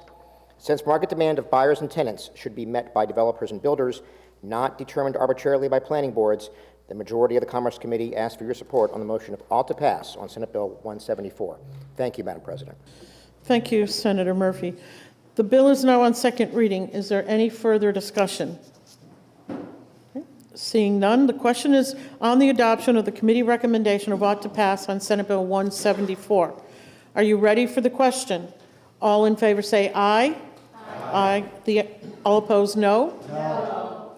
The ayes have it. The motion of ought to pass is adopted, and the bill is ordered to third reading. The Senate will be attentive to the clerk. Thank you, Madam President. The Committee on Commerce, to which was referred Senate Bill 284, an act relative to required maximum number of residential parking spaces. Having considered the same, the committee recommends that the bill is ought to pass by a vote of 5 to 1. Senator Murphy for the committee. Senator Murphy. Thank you, Madam President. I move Senate Bill 284 ought to pass. This bill would prohibit towns from requiring more than 1 parking space per unit, with exceptions for certain workforce housing and multifamily developments. Parking spaces add unnecessary cost to the cost of providing housing units, especially in densely built areas. In these urban areas, many individuals increasingly do not own vehicles, choosing to rely instead on services such as Lyft or Uber. Many families that do own cars make do with 1 vehicle, and 1 space per unit is sufficient. In addition to driving up cost, parking mandates reduce the cohesiveness of the built environment and reduce walkability. Builders do not need to be forced to include parking for their customers, especially in rural and suburban communities. They will continue to include parking for the same reason they include laundry facilities. It is what their customers expect and demand. However, it is important to emphasize this bill does not forbid all requirements. Beyond the 1 space per unit allowance, communities could still require, if they so choose, developers and builders would be able to do more if necessary to meet customer demand. For these reasons, the majority of the Commerce Committee asks for your support on the motion of ought to pass on Senate Bill 284. Thank you, Madam President. Thank you, Senator. The bill is now on second reading. Is there any discussion? Senator Ricciardi. Madam President. So just last year, the legislature decreased the requirement for parking from 2 spaces down to 1.5. Now we're being asked to reduce the requirement again. And next year, will we be asked to make it half or even 0? While I get that the sponsors who appear on many of these zoning and housing bills wish to see zoning completely eliminated in New Hampshire, I believe we should not be removing the decisions on zoning from the municipalities themselves. Most people in New Hampshire drive a car. 80.9% of New Hampshire residents have to drive a car. We are not New York. We are not Washington. We don't have public transportation. So I find it very difficult to minimize the parking. Senate Bill 284 is not a recommendation or an incentive. It's a mandate that strips local governments of their authority to regulate parking based on their own infrastructure, land use needs, and community priorities. While I support efforts to address our housing challenges, this bill takes the wrong approach. It disregards the realities of local governance, imposes an inflexible statewide standard, and undermines the careful planning efforts that many communities have already undertaken to balance growth and infrastructure. Since 1925, New Hampshire has empowered municipalities to manage their own zoning laws, recognizing that local leaders, not state lawmakers in Concord, are best positioned to make decisions about land use. For nearly a century, this system has allowed communities to preserve their character, manage growth, responsibility, and plan for infrastructure needs in a way that aligns with their specific circumstances. Senate Bill 284 erodes that tradition by imposing a top-down approach that ignores the unique challenges that each town faces. Critics of local zoning argue that it's a primary barrier to housing availability. However, this narrative overlooks economic forces that have a far greater impact on affordability, such as rising construction costs, labor shortages, increasing land values, and an influx of out-of-state buyers, particularly in the wake of the pandemic. It also ignores the burden placed on property taxpayers due to New Hampshire's outdated public education funding model. Instead of addressing these root causes, Senate Bill 284 shifts blame onto municipalities and forces a statewide parking standard, regardless of whether it aligns with local conditions. This bill dictates that municipalities cannot require more than 1 parking space per residential unit, with only narrow exceptions. At first glance, this may seem like a minor adjustment, but its consequences are far-reaching. Parking regulations are not arbitrary. They reflect real constraints on roads, emergency access, water, and sewer capacity. In towns without reliable public transit, reducing parking requirements will create spillovers, forcing cars onto already congested streets and putting more strains on municipalities. New development inevitably increases demand for local services, including roads, school, water, sewer, police, and fire. And these services are funded primarily through property taxes, which means that Senate Bill 284 will drive up costs for the local taxpayer without providing resources necessary to support the growth it mandates. Furthermore, the bill requires municipalities to update their zoning ordinances to comply with the new rule, an expensive and time-consuming process that many towns cannot afford. While some argue that limiting parking requirements will lead to great affordability, this bill does not include any provisions that ensure new housing will be affordable. It simply mandates reduced parking, which does nothing to lower construction costs or increase access to workforce housing. Towns like Durham, Exeter, and Peterborough have already taken great steps to implement thoughtful, locally driven zoning changes that encourage housing while preserving their community's character. Senate Bill 284 undermines these efforts by imposing a uniform mandate that disregards the work of local planning boards and volunteer committees, individuals who have spent years fine-tuning their community's growth and strategies. These local officials understand their towns better than anyone in Concord ever could, and they should be trusted to determine what parking requirements best suit their infrastructure and their residents. The bill also creates an inequitable application of zoning rules. Wealthier neighborhoods with restrictive covenants and private needs and roads will remain unaffected, while middle-class and working-class communities will bear the burden of the change. If the goal is to create fairness in housing policy, how is it fair that some areas will be protected from these new requirements while others would be forced to comply? There are better ways to address New Hampshire's housing challenges without stripping local governments of their authority. The state should invest in infrastructure grants to help towns build the water and sewer they need, the road capacity necessary to support new development. Expanding the Housing Champion designation program would encourage rather than force municipalities to adopt housing-friendly policies. The Invest New Hampshire initiative should be leveraged to accelerate the development of affordable workforce housing, ensuring that new housing supplies meet the needs of middle-income families. Additionally, reducing the property tax burden through adequate state funding of public education would make home ownership more attainable and rental costs more affordable. New Hampshire has seen the consequences of top-down urban renewal policies in the past. Although well-intended, there have been often disastrous consequences. Mid-century urban renewal efforts often destroyed vibrant neighborhoods under the guise of progress, erasing the very community character that they claim to enhance. Are we about to repeat a mistake, imposing statewide zoning mandates that disregard local wisdom?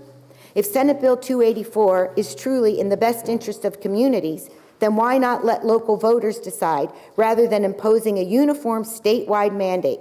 This issue should be brought to town meetings and ballot initiatives, allowing the people who live in these communities to determine what works best for them. Senate Bill 284 ignores economic realities, burdens municipalities with additional costs, and disregards the expertise of local planning boards. While we all recognize the need for more housing, this bill does nothing to ensure affordability. It simply dictates parking minimums that may not work for every community. If we are serious about addressing New Hampshire's housing challenges, we must pursue policies that empower towns, respect local decision-making, and invest in infrastructure to support responsible growth. I urge my colleagues to oppose Senate Bill 284 and stand for local control, responsible development, and policies that truly serve the people of New Hampshire. Thank you, Madam President. Thank you, Senator. The bill is now on second reading. Is there any further discussion? Okay. The question is on the adoption of the committee recommendation of ought to pass on Senate Bill 284. Are you ready for the question? All in favor say aye. Aye. All opposed say no. No. Okay, the chair is in question. I'm going to ask for a division vote. Yeah, I think everybody's here. Yep. Okay. All in favor of the adoption of Senate Bill 284, please stand and be counted. I'm sitting down.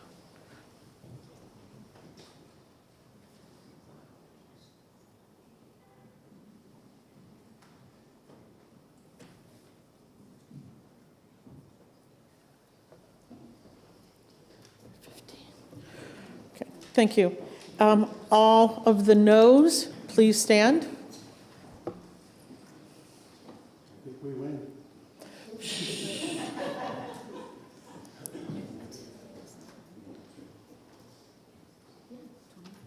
Okay. Okay, the motion passes by a division vote of 15 yeses versus 8 noes. Okay, the ayes have it. The motion of ought to pass is adopted, and the bill is ordered to the third reading. Senator Waters, for a question? Order, Madam President, isn't it 16-7, not 16-8 because of the absence? Do we have a correct count, is what he's saying? He said it should be... That would be 23, 15, 8 is what I had, but I had other people standing, but I had 15, 8. Pardon? 15 plus 8. Oh, I heard 16. I'm sorry. Excuse me, Madam President. Senator. Okay. Okay, the Senate will be attentive to the clerk. Thank you, Madam President. The Committee on Finance, to which was referred Senate Bill 21 FN, an act relative to establishing a New Hampshire State Trooper recruitment loan debt relief program and making an appropriation therefore. Having considered the same, the committee recommends that the bill is ought to pass by a vote of 5-0. Senator Waters for the committee. Thank you, Senator Waters. Thank you, Madam President. I move Senate Bill 21FN ought to pass. This bill creates the New Hampshire State Trooper Retention School Loan Debt Relief Program to address the state trooper shortage in this state. The program shall provide financial incentives to new troopers through student loan repayment assistance upon completion of a term of employment as a state trooper in the state of New Hampshire. SB 21FN provides a general fund appropriation of $1. The Senate Finance Committee recommends passage of Senate Bill 21FN and asks for your support. Thank you, Madam President. Thank you, Senator. The bill is now on second reading. Is there any discussion? Seeing none, the question is on the adoption of the committee recommendation of ought to pass on Senate Bill 21. Are you ready for the question? All in favor say aye. Aye. All opposed say no. The ayes have it. The motion of ought to pass is adopted, and Senator Gray is recognized for a motion. Move to table. The motion to lay on the table is non-debatable. All in favor of the motion say aye. Aye. All opposed say no. The ayes have it. The motion has been adopted and the bill is laid on the table. The Senate will be attentive to the clerk. Whoops, I did that. Thank you, Madam President. The Committee on Finance, to which was referred Senate Bill 72FN, an act establishing a Parents' Bill of Rights in Education. Having considered the same, the committee recommends that the bill is ought to pass by a vote of 3-2. Senator Gray for the committee. Senator Gray? Senator from District 2. Okay. Senator Lang? Thank you, Madam President. I move Senate Bill 72FN ought to pass. This bill establishes a parental bill of rights in education. The new statute includes a non-exclusive list of rights of a parent of a minor child. Currently, parental rights are scattered and spread throughout our current state statute in over 20 different places. How are parents supposed to be able to find all those different laws to understand what their rights are? So with the passage of this bill, every school board shall annually provide a written notice to all parents of minors in the district of their rights in a clear and concise manner, as well as posting it on the district website. The Senate Finance Committee recommends passage of Senate Bill 72FN and asks for your support. Thank you, Madam President. Thank you, Senator. The bill is now on second reading. Is there any discussion? Senator Lang is recognized to introduce a floor amendment. Thank you, Madam President. I introduce floor amendment 2025-1111. If I could speak to the amendment. Yes, you may, Senator. Thank you. This just takes care of some privacy concerns that were also in the law to make it noticed, so parents are aware of the privacy concerns as well. This bill, so it gives the parents right as well as the privacy rights they have as well. Thank you, Madam President. Thank you, Senator. The question is on the adoption of floor amendment 1111. Are you ready for the question? Senator Lang would like to speak. Long, I'm sorry. Okay.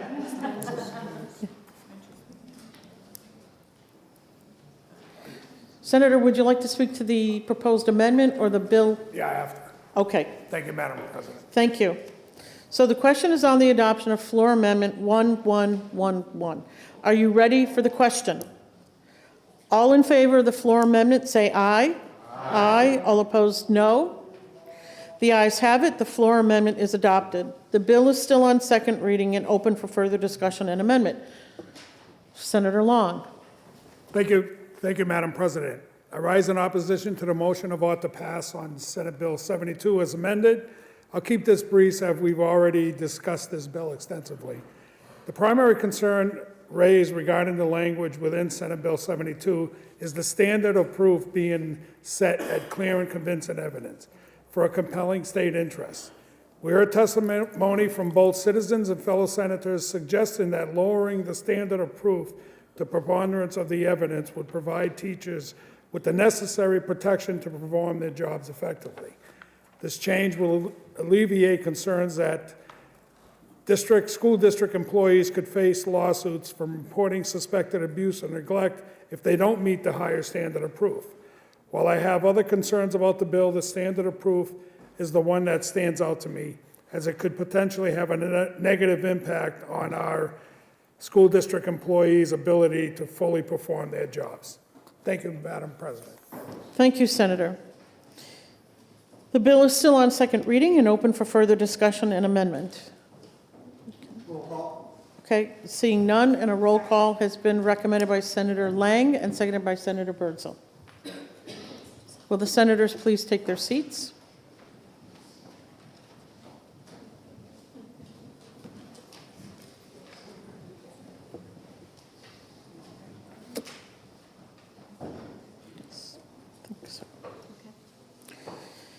The clerk will call the roll on Senate Bill 72 as amended. Senator Rochefort. Yes. Senator Lang. Yes. Senator McConkey. Yes. Senator Waters. No. Senator Prentice. No. Senator Gray. Yes. Senator Innis is excused. Senator Ward. Senator Ricciardi. Yes. Senator Fenton. No. Senator McHugh. Yes. Senator Avard. Yes. Senator Rosenwald. No. Senator Reardon. No. Senator Murphy. Yes. Senator Pearl. Yes. Senator Sullivan. Yes. Senator Birdsall. Yes. Senator Long. No. Senator Perkins Quokka. No. Senator Abbas. Yes. Senator Gannon. Yes. Senator Altschiller. No. And Senator Carson. Yes. Okay. Senate Bill 72 as amended has been adopted by a total of 15 yeses and 8 noes. The ayes have it, the motion is adopted, and the bill is ordered to third reading. Okay. I'd just like to give an enrolled bill report. Senator Avard moves that the enrolled bill report on House Bill 592 be adopted. All in favor say aye. Aye. All opposed say no. The ayes have it. The enrolled bill report is adopted.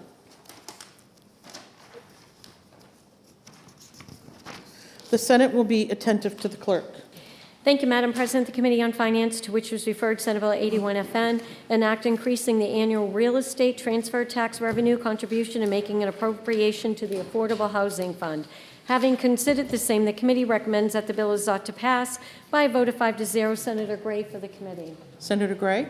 Thank you, Madam President. I move Senate Bill 81FN ought to pass. This bill increases the amount of the real estate transfer tax revenue transferred to the Affordable Housing Fund from $5 million to $10 million. SB 81FN also appropriates $25 million from the general fund for the biennium ending June 30th, 2027 to the New Hampshire Housing Finance Authority for deposit in the Affordable Housing Fund. The Senate Finance Committee recommends passage of Senate Bill 81FN and asks for your support. Thank you, Madam President. Thank you, Senator Gray. The bill is now on second reading. Is there any further discussion? Senator Perkins Quokka. Thank you, Madam President. I just wanted to quickly say thank you for the bipartisan work on this. It's been a few years in the making. It was something we worked on with Senator Bradley. And so, again, these are highly leveraged dollars that really allow us to use public dollars to bring private dollars into the housing crisis. And so I just want to thank everyone for their support. Thank you, Senator. Again, the bill is now on second reading. Is there any further discussion? The question is on the adoption of the committee recommendation of ought to pass on Senate Bill 81. Are you ready for the question? All in favor say aye. Aye. All opposed, no. The ayes have it. The motion of ought to pass is adopted as Senator Gray is recognized for a motion. Move to table. Okay, let me find my little cheat sheet here. The motion to lay on the table is non-debatable. All in favor say aye. Aye. All opposed say no. The ayes have it. The motion has been adopted. The Senate will be attentive to the clerk. Thank you, Madam President. The Committee on Finance, to which was referred Senate Bill 122FN, an act relative to financial eligibility for the Medicare Savings Program. Having considered the same, the committee recommends that the bill is ought to pass by a vote of 6-0. Senator Rosenwald for the committee. Senator Rosenwald. Thank you, Madam President. I move Senate Bill 122 FN ought to pass. This bill removes asset limits and increases income thresholds for the Medicare Savings Program. It requires the Department of Health and Human Services to adopt rules relative to the program and submit to this federal Centers for Medicare and Medicaid Services, colloquially known as CMS, any amendments to the state plan for the purposes of complying with the new requirements. Senate Finance recommends passage of Senate Bill 122 FN. Ask for your support. Thank you. And may I speak to the bill? Thank you, Senator Rosenwald. Yes, you may speak to the bill. Thank you. Thank you again. So our Medicare Savings Program helps our lowest income seniors be able to afford to pay for Medicare, which they've paid taxes on for every dollar of income they've earned. And depending on the person's income, there's assistance paying Part A deductibles, Part B premiums, out-of-pocket costs, and also help paying for prescription drugs. Right now, New Hampshire has about 20,000 people on the Medicare Savings Program. These are individuals who are basically, almost all of them, turning 65, possibly on the Medicaid long-term care waiver, the developmental disabilities waiver. They may be aging out of aid to the permanently and totally disabled or aging out of Medicaid expansion. And I think it's helpful to remember that to the extent people stay healthier because they can access care, they're less likely to end up in a nursing home, almost always on Medicaid, at a greater cost. So this would save the state and the counties money. We're the second fastest aging state in the country, and I feel like if we can't help our lowest income seniors pay for Medicare coverage so they can access basic health care, do we have our priorities straight? Thank you, Madam President. Thank you, Senator. The bill is now on second reading. Is there any further discussion? Seeing none, the question is on the adoption of the committee recommendation of ought to pass on Senate Bill 122. Are you ready for the question? All in favor say aye. Aye. All opposed say no. The ayes have it. The motion of ought to pass is adopted, and Senator Gray. Move to table. The motion to lay on the table is non-debatable. All in favor of the motion say aye. Aye. Aye. All opposed, no. The ayes have it. The motion has been adopted.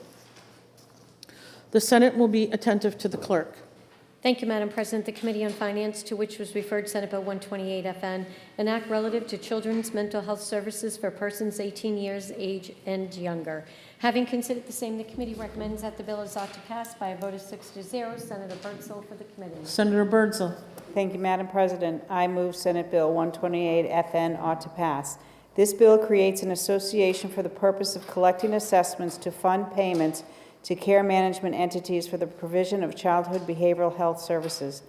The association is authorized to collect assessments from insurance carriers, stop-loss carriers, and third-party administrators for fully insured and self-funded health plans. The funds provided for this purpose would be deposited in the Childhood Behavioral Health Services Fund created by the bill. The Senate Finance Committee recommends passage of Senate Bill 128 FN and asks for your support. Thank you, Madam President. Thank you, Senator. The bill is now on second reading. Is there any discussion? Seeing none, the question is on the adoption of the committee recommendation of ought to pass on Senate Bill 128. Are you ready for the question? All in favor say aye. Aye. Aye. All opposed say no. The ayes have it. The motion of ought to pass is adopted, and Senator Gray is recognized for a motion. Move to table. The motion to lay on the table is non-debatable. All in favor of the motion say aye. Aye. Aye. All opposed say no. The ayes have it, and the motion has been adopted. The Senate will be attentive to the clerk. Thank you, Madam President. The Committee on Finance, to which was referred, Senate Bill 132 FN, an act relative to health insurance coverage for prosthetics. Having considered the same, the committee recommends that the bill is ought to pass by a vote of 6-0. Senator Pearl for the committee. Senator Pearl. Thank you, Madam President. I move Senate Bill 132 FN ought to pass. Each insurer that issues or renews a policy of group or blanket, accident, or health insurance providing benefits for medical or hospital expenses shall provide coverage for prosthetic devices, including activity-specific prosthetic devices, for individuals over 19 years of age who are residents of this state and covered by such insurance. The insurer may limit coverage for activity-specific prosthetic devices to one activity-specific prosthetic device. Boy, that is a mouthful. Every 5 years. Medically necessary prosthetic devices shall not be subject to any annual limits.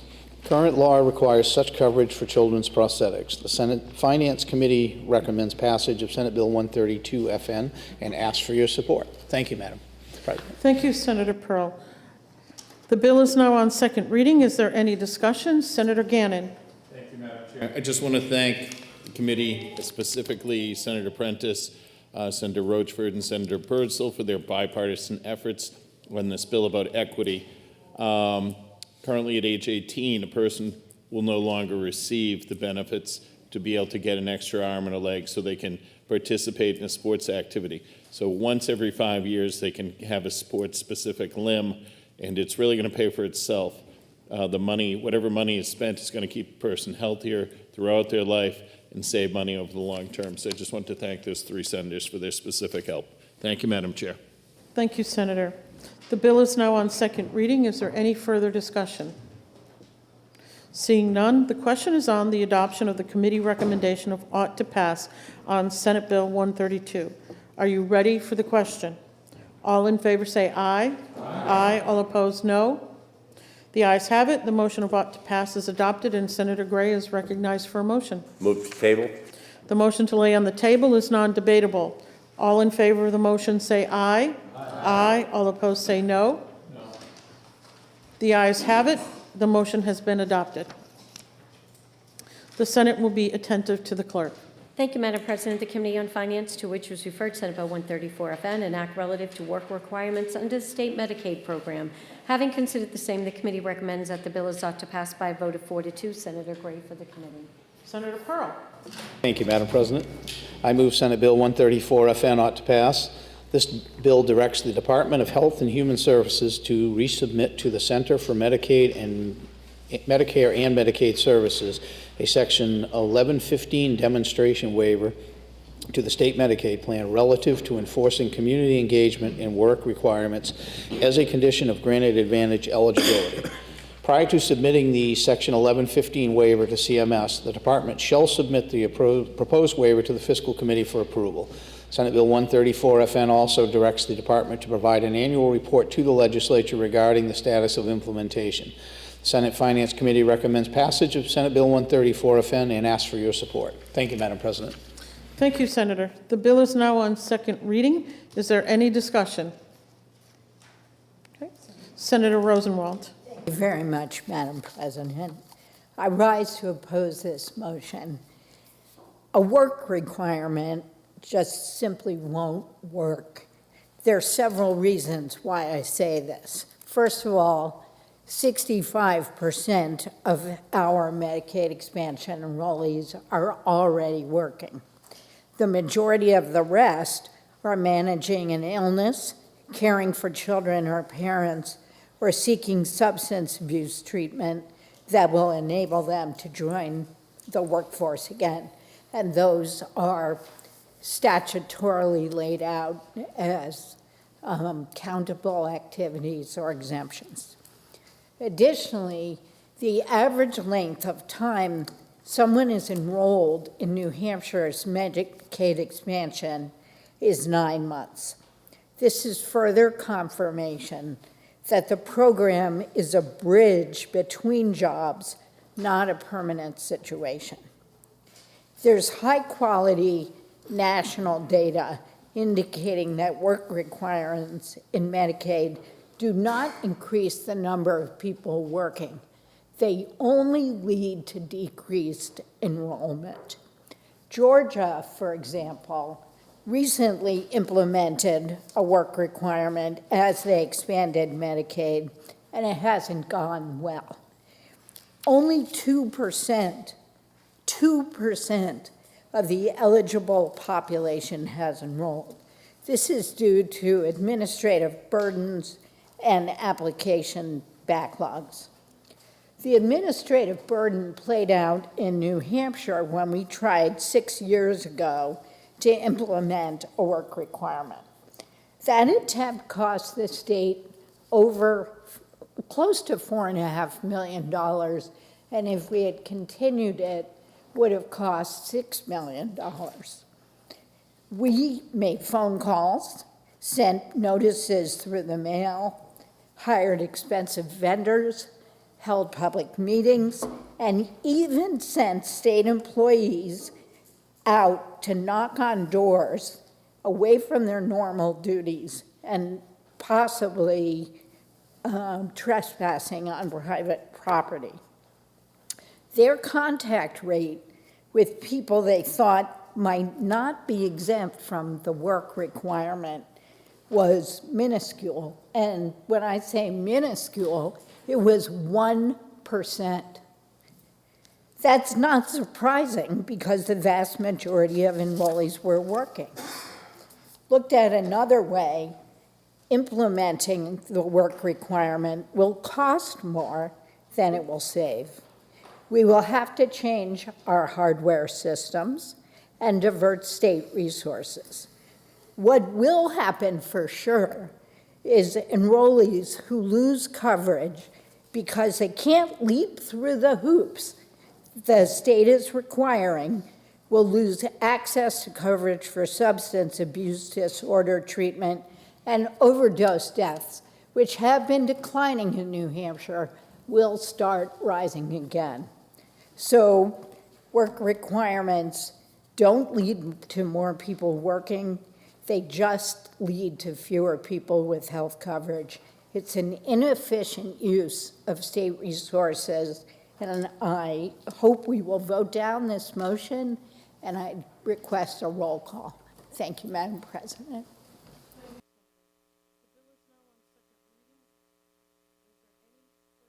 I'm sorry. The bill is now on second reading. Is there any further discussion? Senator Pearl. I want to thank my colleague from District 13. She took a lot of the technical data that I was going to deliver to you, and she did a good job of it, so I will not deliver it again. But there's a couple of points that I want to make. We have a little bit of a disagreement on some of the details. This is good policy for our state.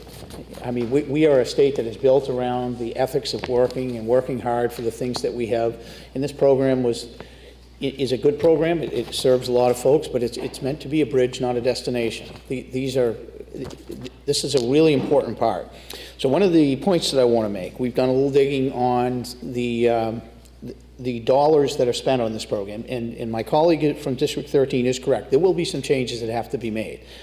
But we've run the numbers, and we're looking, the numbers that we run, we estimate we're going to be starting to save the state around $2 million but after about a year of implementation on this.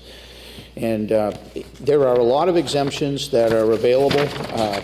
There's a whole list of them, and I'm not going to read them to you, but this would only really apply to working age adults who are non-disabled, they're under 65, they're not pregnant, and their income does not exceed 133% of the poverty line. There's also another whole list of exemptions where folks who have health issues. So I think this is great policy for our state. I'm going to encourage that you support this bill and that we move it on to the House. Thank you. Thank you, Senator. The bill is now on second reading. Is there any further discussion? Senator Prentice. Thank you, Madam President. I rise in opposition to the ought-to-pass motion for Senate Bill 134.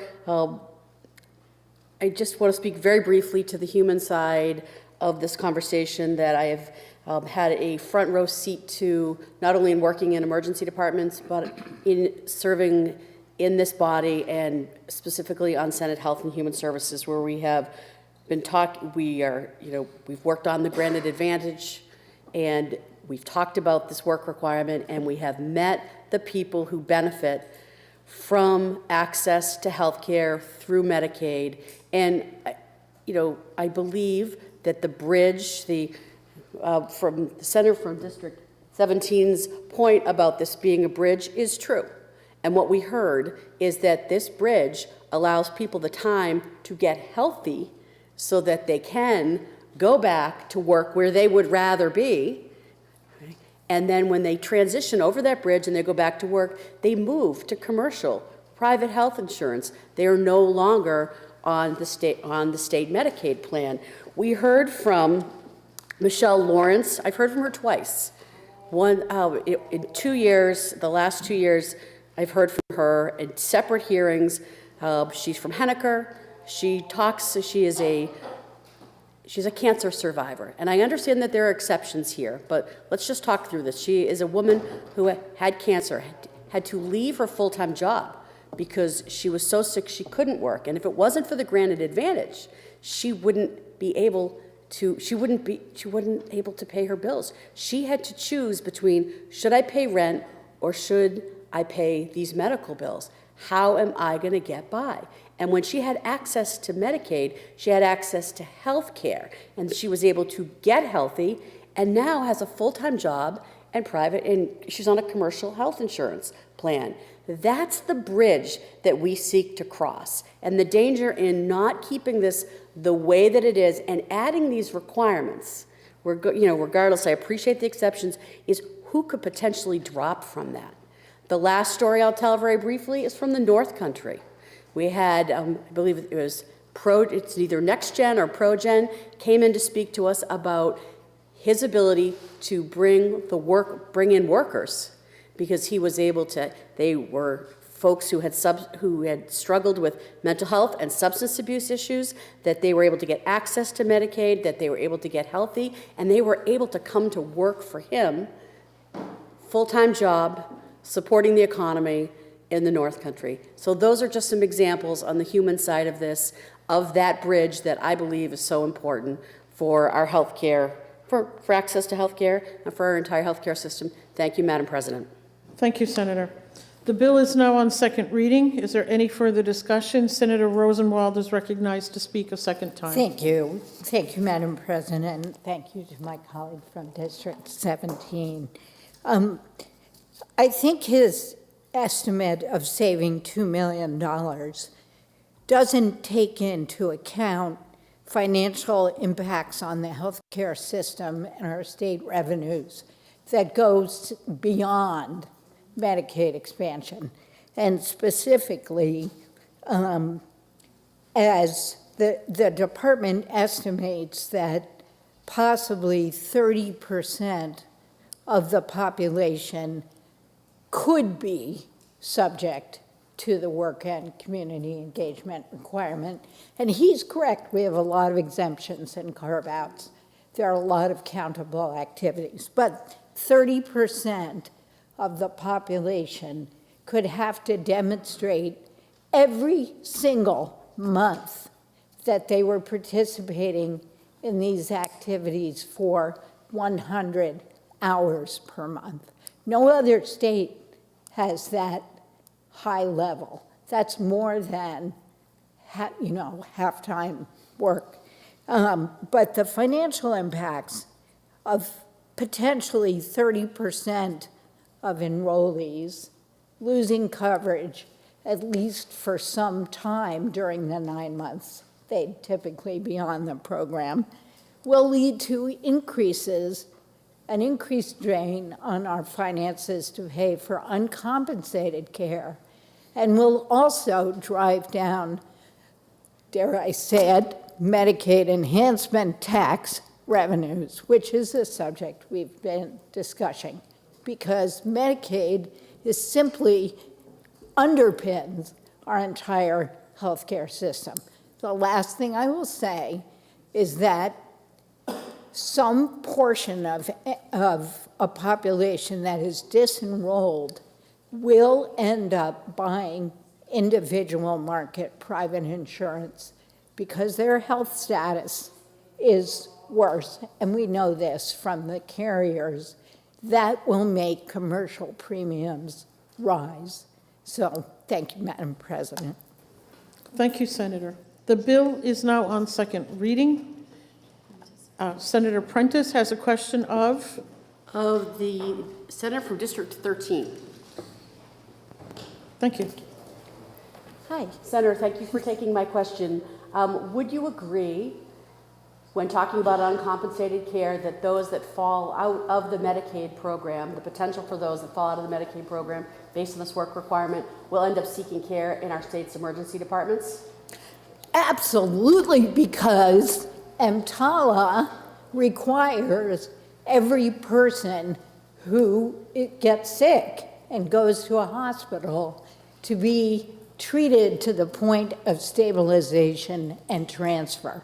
So our hospitals, again, are going to be eating the cost of people who once had insurance and now don't, without the federal government paying for part of it. Quick follow-up. Thank you very much, and thank you for taking my follow-up question. Would you agree that the testimony that we heard from the New Hampshire Hospital Association cited exact numbers on what the difference was before we had Medicaid, access to Medicaid expansion versus now, and that it is much more costly, and they have seen a drop in the cost with this coverage being available? I do believe that, and I believe that the former Senate president used to quote a hidden tax of $428 million. That goes back over 10 years, so that hidden tax is way higher by now.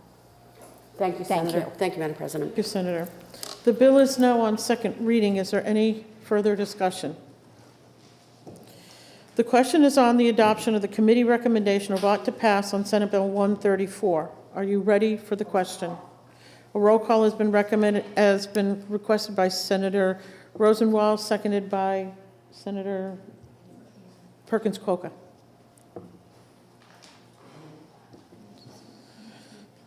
The question is on the adoption of the committee recommendation of ought to pass on Senate Bill 134. The clerk will call the roll.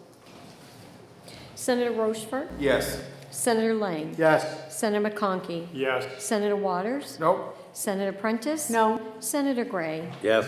Senator Innis is excused. Senator Ward? Yes. Senator Rishardi? Yes. Senator Fenton? No. Senator McGue? Yes. Senator Avard? Yes. Senator Rosenwald? No. Senator Reardon? No. Senator Murphy? Yes. Senator Pearl? Yes. Senator Sullivan? Yes. Senator Bertzel? Yes. Senator Long? No. Senator Perkins-Coker? No. Senator Abbas? Yes. Senator Gannon? Yes. Senator Altschiller? No. And Senator Carson? Yes. The ayes have it by a vote of 15-8. And the bill, oh, nope, that's not ordered to a third reading. I recognize Senator Gray. Nope, okay. The ayes. On this bill. Okay. The ayes have it. The motion of ought to pass is adopted, and the bill is ordered to third reading. Okay. The Senate will be attentive to the clerk.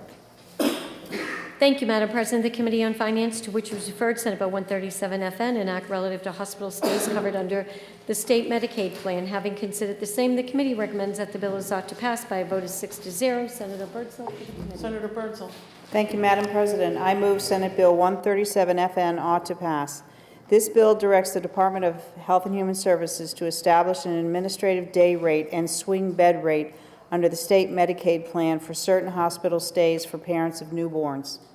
The Senate Finance Committee recommends passage of Senate Bill 137 FN and asks for your support.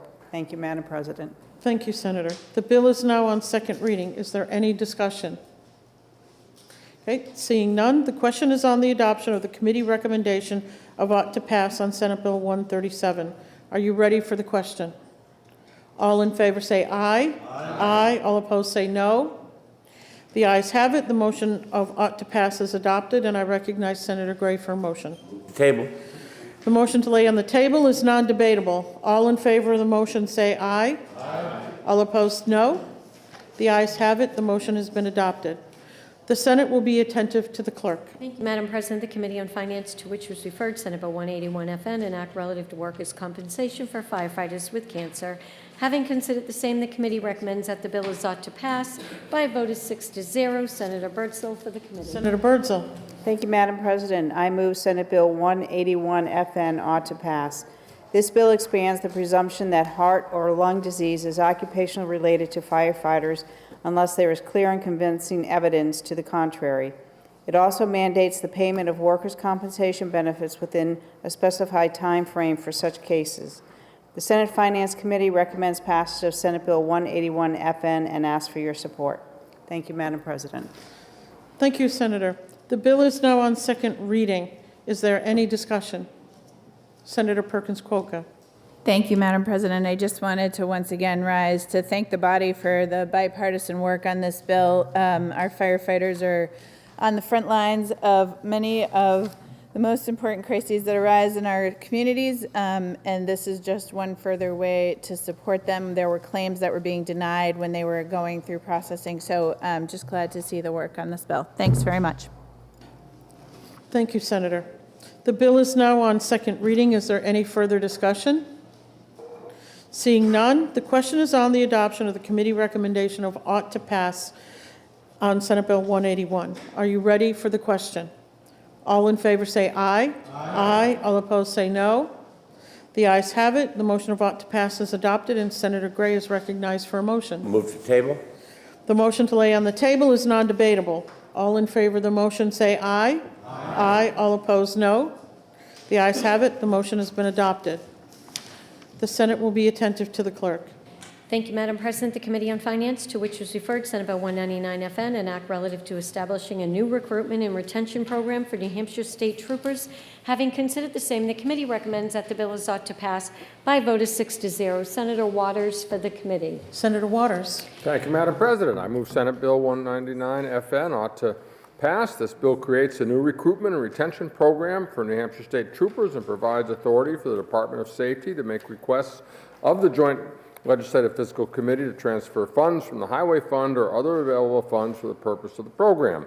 Senate Bill 199FN also includes a contingency general fund appropriation of $900,000 should it be certified by the state comptroller that highway funds are not available for transfer.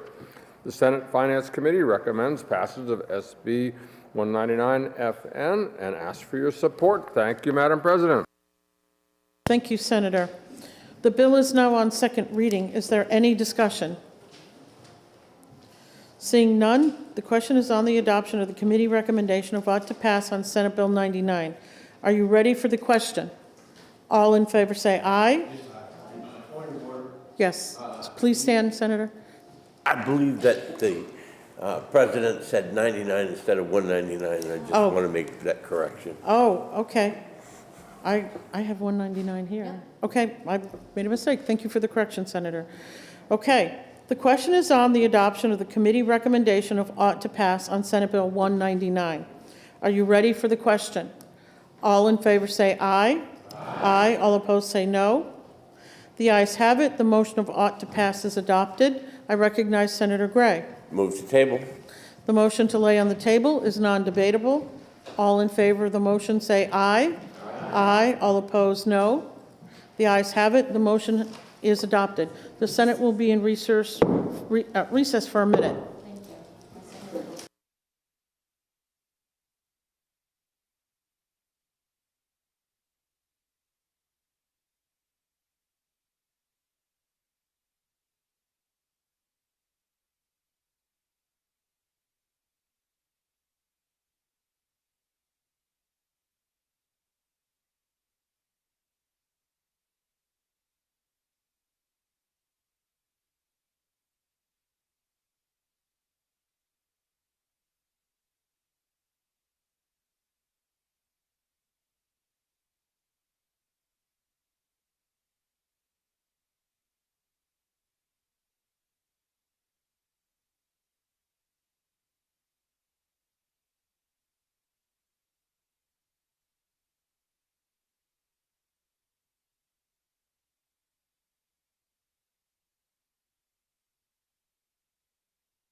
come out of recess.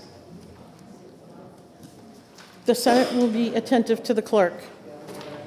Thank you, Madam President. The Committee on Finance, to which was referred Senate Bill 274FN, an act establishing a 4-year pilot program to improve rail trails in New Hampshire, including the establishment of 2 funds, the Rail Trails Program Fund, Emergency Trail Repair Fund, and making an appropriations therefore.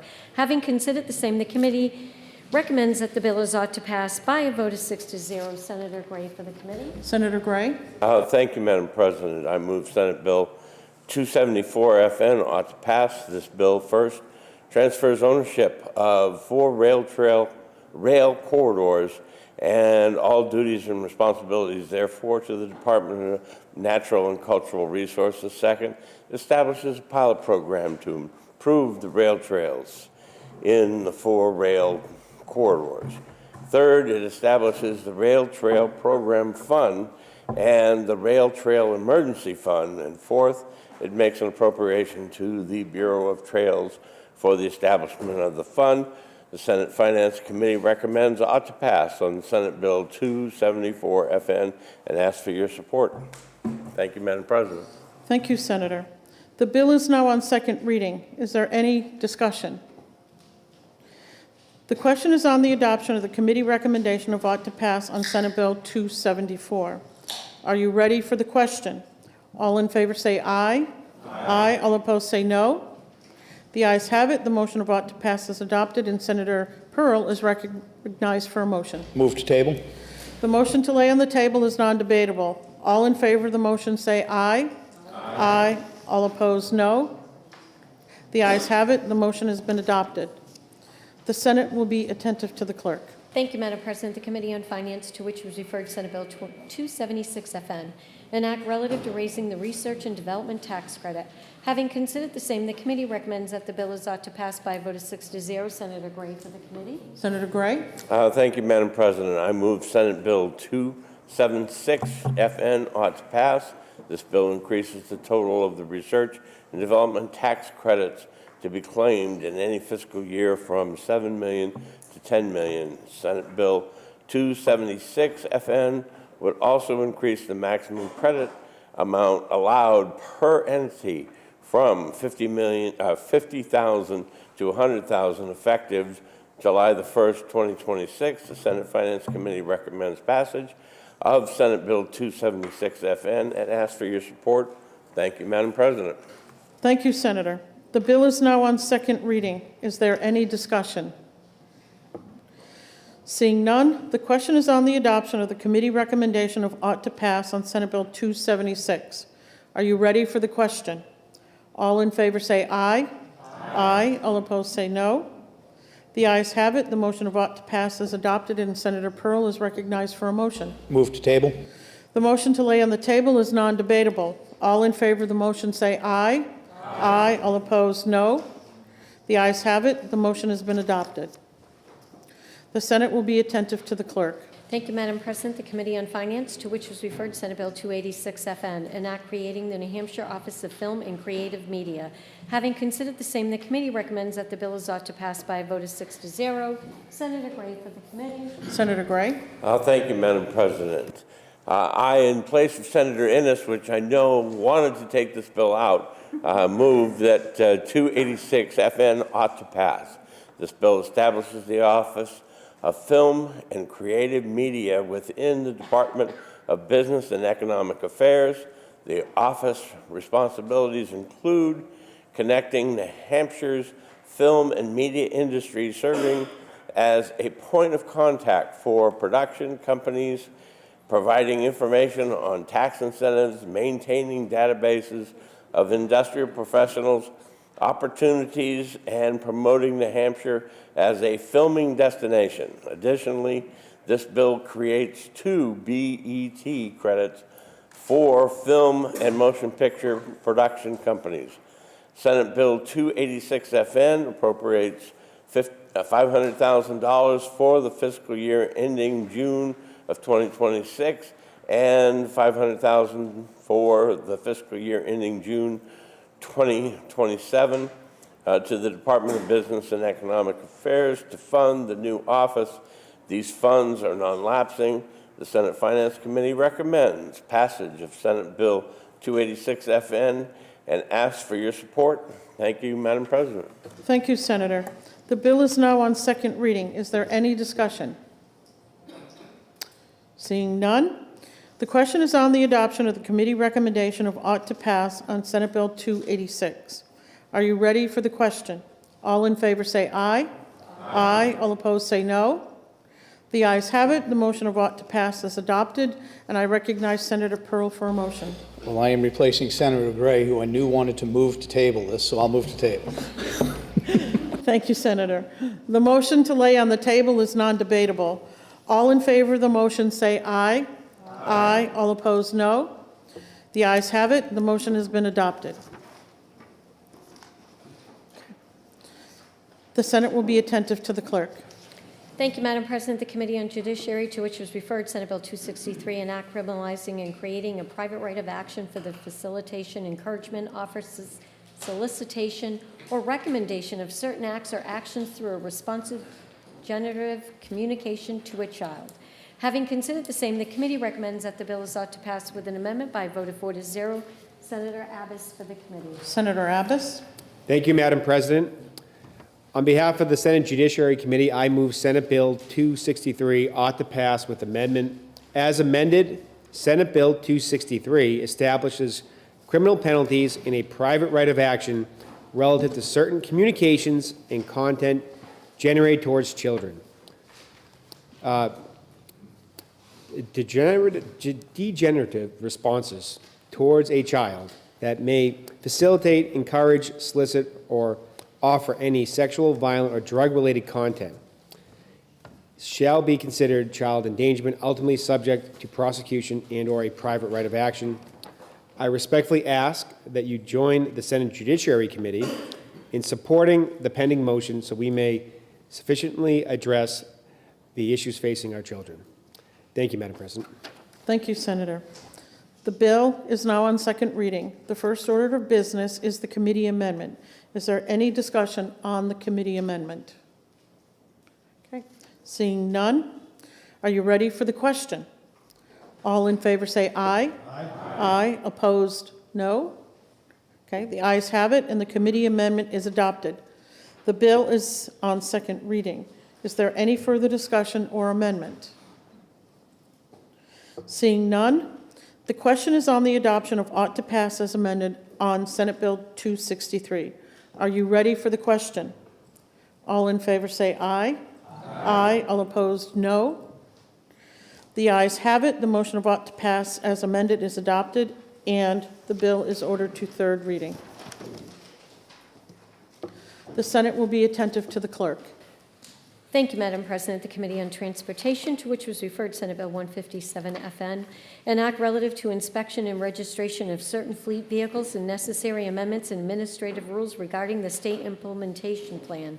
Having considered the same, the committee recommends that the bill is ought to pass with an amendment by a vote of 5-0. Senator Ricciardi for the committee. Senator Ricciardi. Thank you, Madam President. The Senate Transportation Committee decided to move Senate Bill 157 FN ought to pass with an amendment. The bill would establish a vehicle rental fleet registration program for companies with 50 or more vehicles, allowing inspections upon purchase and again in the second year. This bill streamlines vehicle inspections and registrations for rental companies, preventing the need to title vehicles in other states. Committee Amendment 2025-0791S would revise vehicle inspection requirements for rental fleets, specifying that vehicles purchased within a year of their model year would only be inspected upon purchase and again in the second year with a common annual expiration date. The committee amendment would also mandate rulemaking for the rental fleet program, contingent on approval from the Department of Environmental Services and the U.S. Environmental Protection Agency. After further consideration, I ask the full Senate body to vote down the committee amendment 2025-0721S so that I can introduce floor amendment 0888S, a replace all amendment that would correct a couple of small technical issues. Thank you, Madam President. Thank you, Senator. The bill is now on second reading. The first order of business is the committee amendment. Is there any discussion on the committee amendment?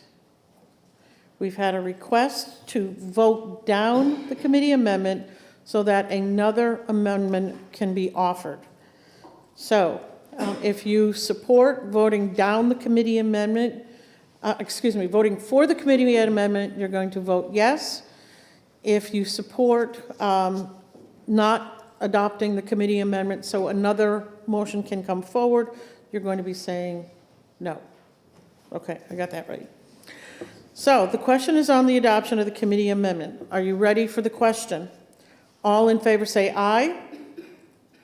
All opposed, no. No.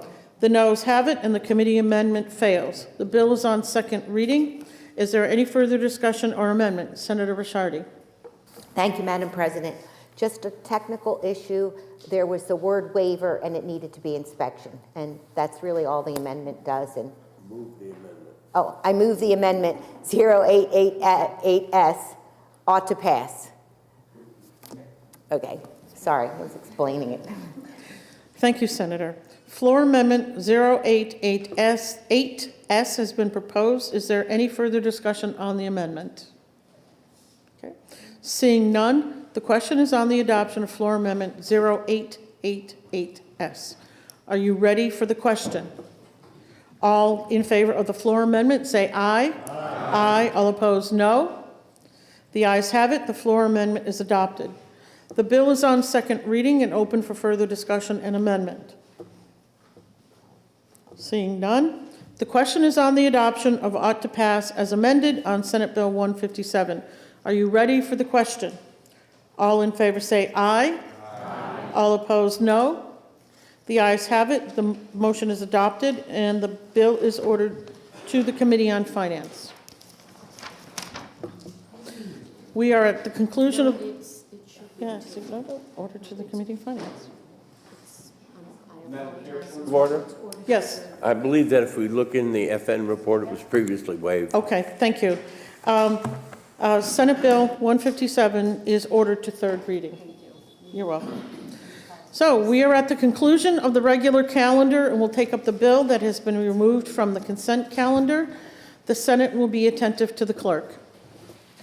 Thank you, Madam President. The Committee on Finance, to which is referred Senate Bill 74 FN, an act relative to real property annual reporting requirements of state departments for permitting programs. Having considered the same, the committee recommends that the bill is ought to pass by a vote of 6-0. Senator Pearl for the committee. Senator Pearl. Madam President, this bill requires all state departments managing permitting programs related to the use of real property or the construction and operation of stationary structures, infrastructure, or facilities must by February 28th of 25 and annually thereafter submit a written report on the prior calendar year's permitting activities.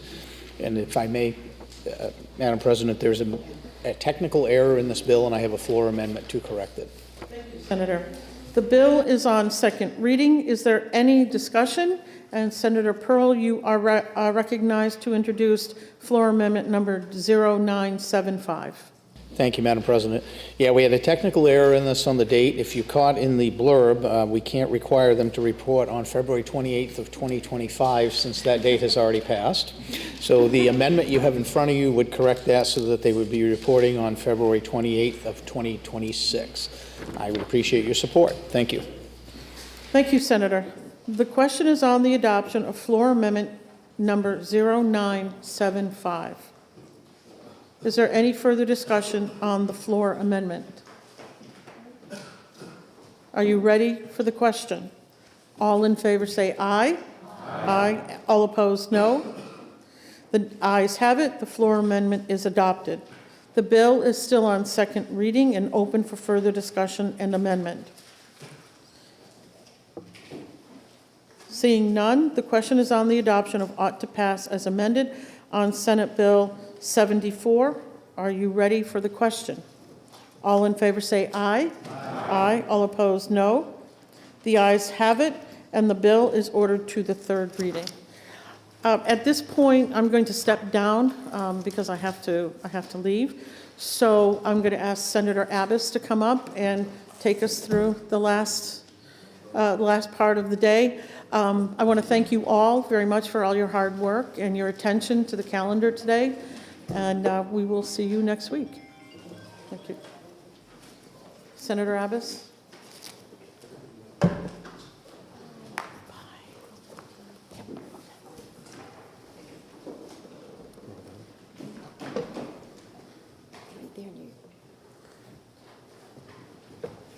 I recognize Senator Birdsell for a motion. Thank you, Mr. President. I move that the Senate adjourn from the early session, that the business of the late session be in order at the present time, that all bills and resolutions ordered to a third reading be, by this resolution, read a third time, all titles be the same as adopted, and that they be passed at the present time. All in favor, say aye. All opposed, say no. Aye. The ayes have it. We are now in the late session. Are there any announcements to come? Oh, the early session is adjourned. We are now in the late session. Are there any announcements to come before the Senate? Without objection, all personal privileges or unanimous consents shall be placed in the permanent journal of the Senate. Is there any further business? I recognize Senator Birdsell for a motion. Thank you, Mr. President. I move that the business of the day being completed, that the Senate recess to the call of the chair for the purposes of introducing legislation, re-referring bills to committee, scheduling hearings, sending and receiving messages, vacating bills, and processing enrolled bill reports and amendments, and when we recess to the call of the chair. All in favor, say aye. Aye. All opposed, say no. The ayes have it, and the Senate is adjourned. The Senate is in recess to the call of the chair.